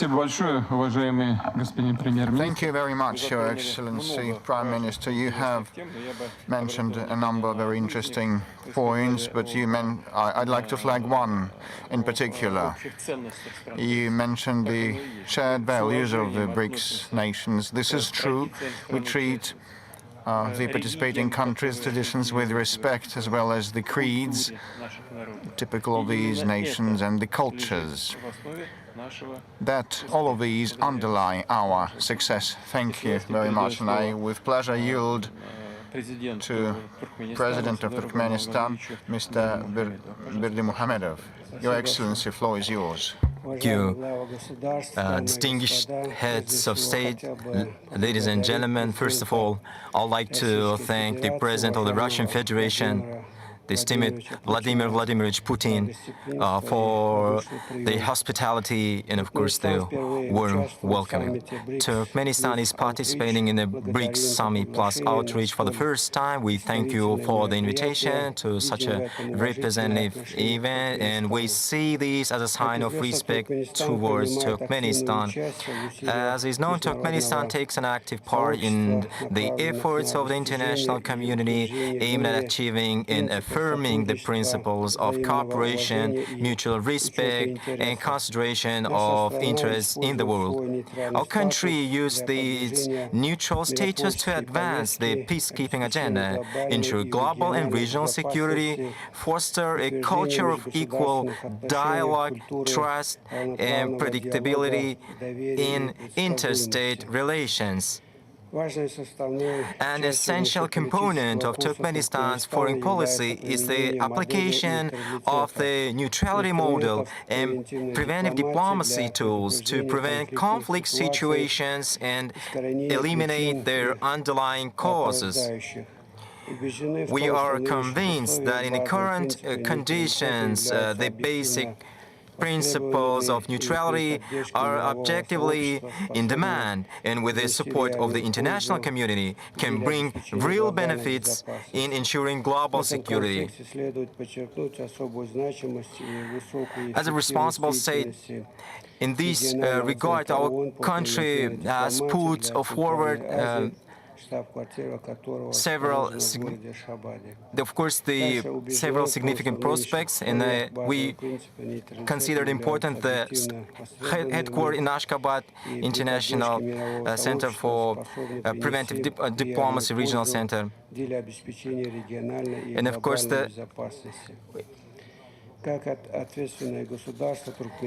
Turkmenistan, in this regard, proposed a number of measures aimed at normalizing and improving the international situation and transitioning to constructive parameters of interaction. In this regard, our country has put forward several significant proposals at the UN, such as the development of a global security strategy, the initiative to grant neutral countries the status of priority UN partners in its peacekeeping efforts, as well as a number of proposals in the context of creating and strengthening regional security and stability. A landmark event in this context was a unanimous support by the UN General Assembly of Turkmenistan's initiative to declare the next year, 2025, the International Year of Peace and Trust. We expect that all states will actively participate in implementing the provisions of corresponding General Assembly resolution. Turkmenistan's international strategy is based on the country's involvement in modern geo-economic trends, proactive participation in solving pressing problems of our time, achieving sustainable development goals, overcoming crises in the environmental and food sectors, creating and ensuring reliable and fair access for countries and peoples to energy sources, clean water and air. For this purpose, our state also acts from an active and responsible position. I would like to draw your attention to Turkmenistan's initiatives in the field of economy, energy, and sustainable transport. In particular, we are talking about the development of the Global Framework Program for the transition to a circular economy. Other initiatives include the creation of a global atlas of sustainable transport connectivity and the Alliance for Global Energy Security and Sustainable Development. In general, speaking about the current global geoeconomic trends, Turkmenistan highlights one of their defining problems, the increasing importance of developing countries. They are largely expected to bring new energy to the established, yet in need of constructive revision, former world order frameworks, and to introduce new meanings and purposes. The key component here should be the alignment of the levels of scientific and technological development of states, digitalization and innovative standards, the unconditional priority of environmental criteria in the economy, trade, transport, industry, extraction and processing of raw materials, and a number of other areas. We intend to consistently achieve these goals. A few words about the climate agenda. It is obvious that it will become a key issue and will shape the trajectory of human development throughout this century. Turkmenistan advocates a systematic consideration of climate issues as one of the fundamental components of the global approach to ensuring the architecture of security and development, the creation of multilateral mechanisms for monitoring and responding to climate, environmental and man-made disasters. In matters of environmental cooperation, Turkmenistan gives priority to the protection and preservation of the natural landscape in Central Asia, marine resources and biodiversity in the Caspian Sea, and the rational use of water and water energy resources in these regions, taking into account the interests of partners and universally recognized norms of international law. We attach great importance to international cooperation in the humanitarian sphere, including resolving the problems of refugees and stateless persons. In recent years, Turkmenistan has established good cooperation in these matters with the UN, the Organization of Islamic Cooperation, and a number of specialized institutions, which has led to significant positive results at the national level. We are ready to share our accumulated experience and best practices with other countries. Our country also considers it's important to give necessary impetus to cooperation in the cultural, scientific and educational spheres, cultural exchange and the mutual understanding of traditions and unique arts as a beneficial process designed to create strong spiritual and value-based bonds, uniting nations on a sound and constructive foundation. We are ready to establish such interaction with partners and participate in the development of relevant plans for joint activities. Dear participants, once again, I would like to thank the organizers for the invitation to participate in this meeting and for the opportunity to speak and share views and proposals. In conclusion, let me express my gratitude to the organizers of the forum for creating conditions and environment for successful and productive work. I thank you for attention. Your Excellency, Mr. President, you have also noted multiple interesting issues, but I would like to emphasize specifically the need to eradicate the root causes of crises in order to eliminate them, and I fully support this stance. It is a fundamental issue. It is the top priority in addressing any crisis, including in overcoming difficult situations that we see worldwide and that have been mentioned today during the discussion. You have also touched upon your efforts in the United Nations. We often mentioned the activities of this organization. There are a lot of challenges and issues as we see the world evolving, and the entities that have been created decades ago must evolve together with the world. But with all the questions remaining, there is no other universal single organization in the world. And hence, I would like to give the floor to Secretary General of the United Nations, Mr. Guterres. You have the floor. Mr. President, distinguished leaders and representatives, ladies and gentlemen, all protocol observed. I am grateful to participate in the 16th BRICS Summit. Collectively, your countries represent nearly half of the world's population. And I salute your valuable commitment and support for multilateralism and international problem solving as clearly reflected in your team this year. No single group and no single country can act alone or in isolation. It takes a community of nations working as one global family to address global challenges.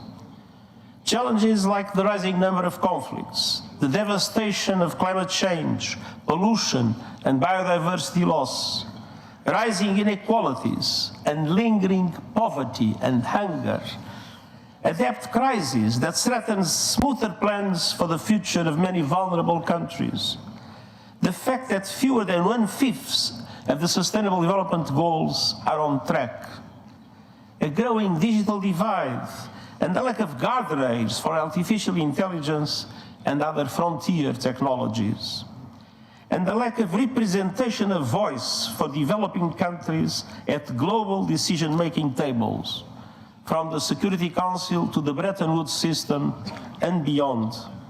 These must change. September's UN Summit of the Future offered a roadmap for strengthening multilateralism and advancing peace, sustainable development, and human rights.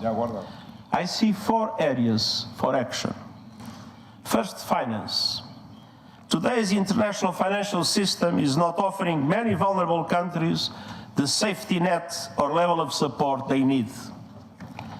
The Pact for the Future calls for accelerating the reform of the international financial architecture that is outdated, ineffective, and unfair, and includes a commitment to move forward with an SDG stimulus, to change the business model and substantially increase the lending capacity of multilateral development banks and their concessional funding to developing countries in vulnerable conditions, to recycle more special drawing rights, to restructure loans for countries drowning in debt, and to mobilize more international and domestic resources, public and private, for vital investments in developing countries. Next year's Conference on Financing for Development and the Summit on Social Development are two milestones to carry these efforts forward. And we must also recognize the importance of South-South cooperation. It doesn't replace the commitments and obligations of developed countries, but it is providing a growing contribution to supporting developing countries in overcoming obstacles to achieving the SDGs. Second, climate. Every country has committed to limit temperature rise to 1.5 degrees Celsius. That requires dramatic action to reduce emissions now, with the G20 in the lead. COP29 is just weeks away, and that starts the clock for countries to produce new nationally determined contribution plans with the 2035 targets that are aligned with the 1.5 degree goal. And COP29 must deliver an ambitious and credible outcome on the new climate finance goal.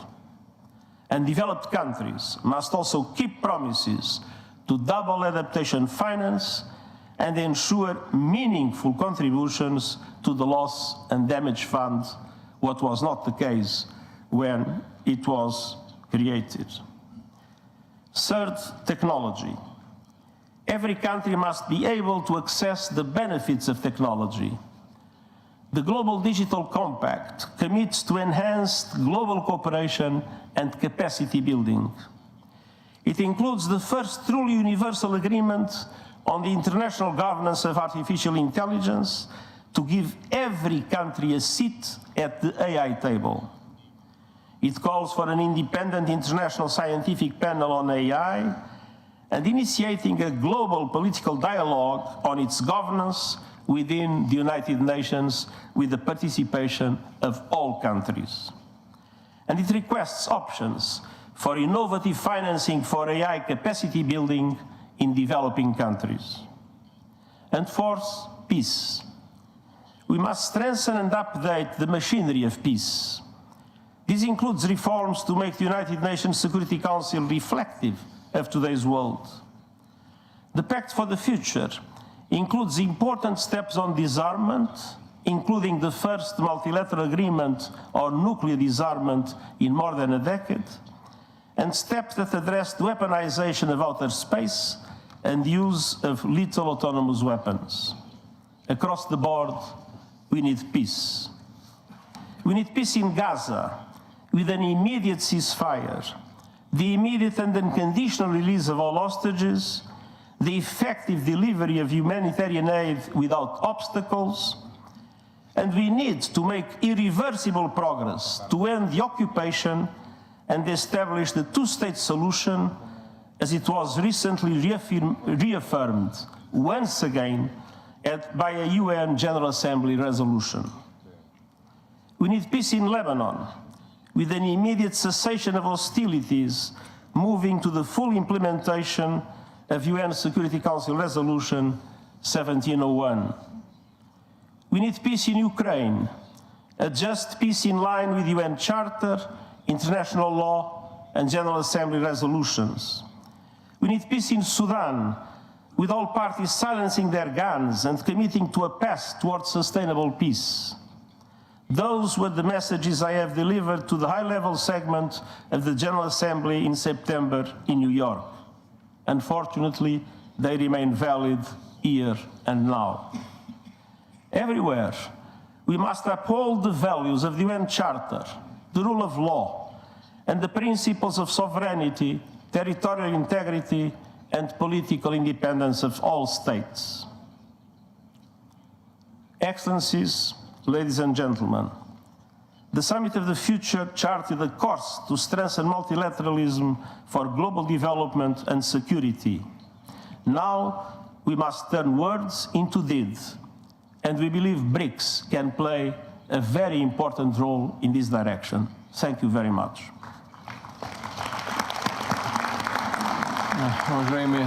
Your Excellency, Secretary General, you have mentioned we all should represent one big family. Your Excellency, Secretary General, that's how we live. In families, unfortunately, there are disagreements, scandals, division of property, even reaching a fight at times. The point of BRICS is to create necessary mechanisms for interaction, to create conducive conditions in our common home. This is our effort. This is what we're going to do in close coordination, among others, with the United Nations Organization. Colleagues, friends. Now we have a short recess and we will continue thereafter in the format of the working breakfast.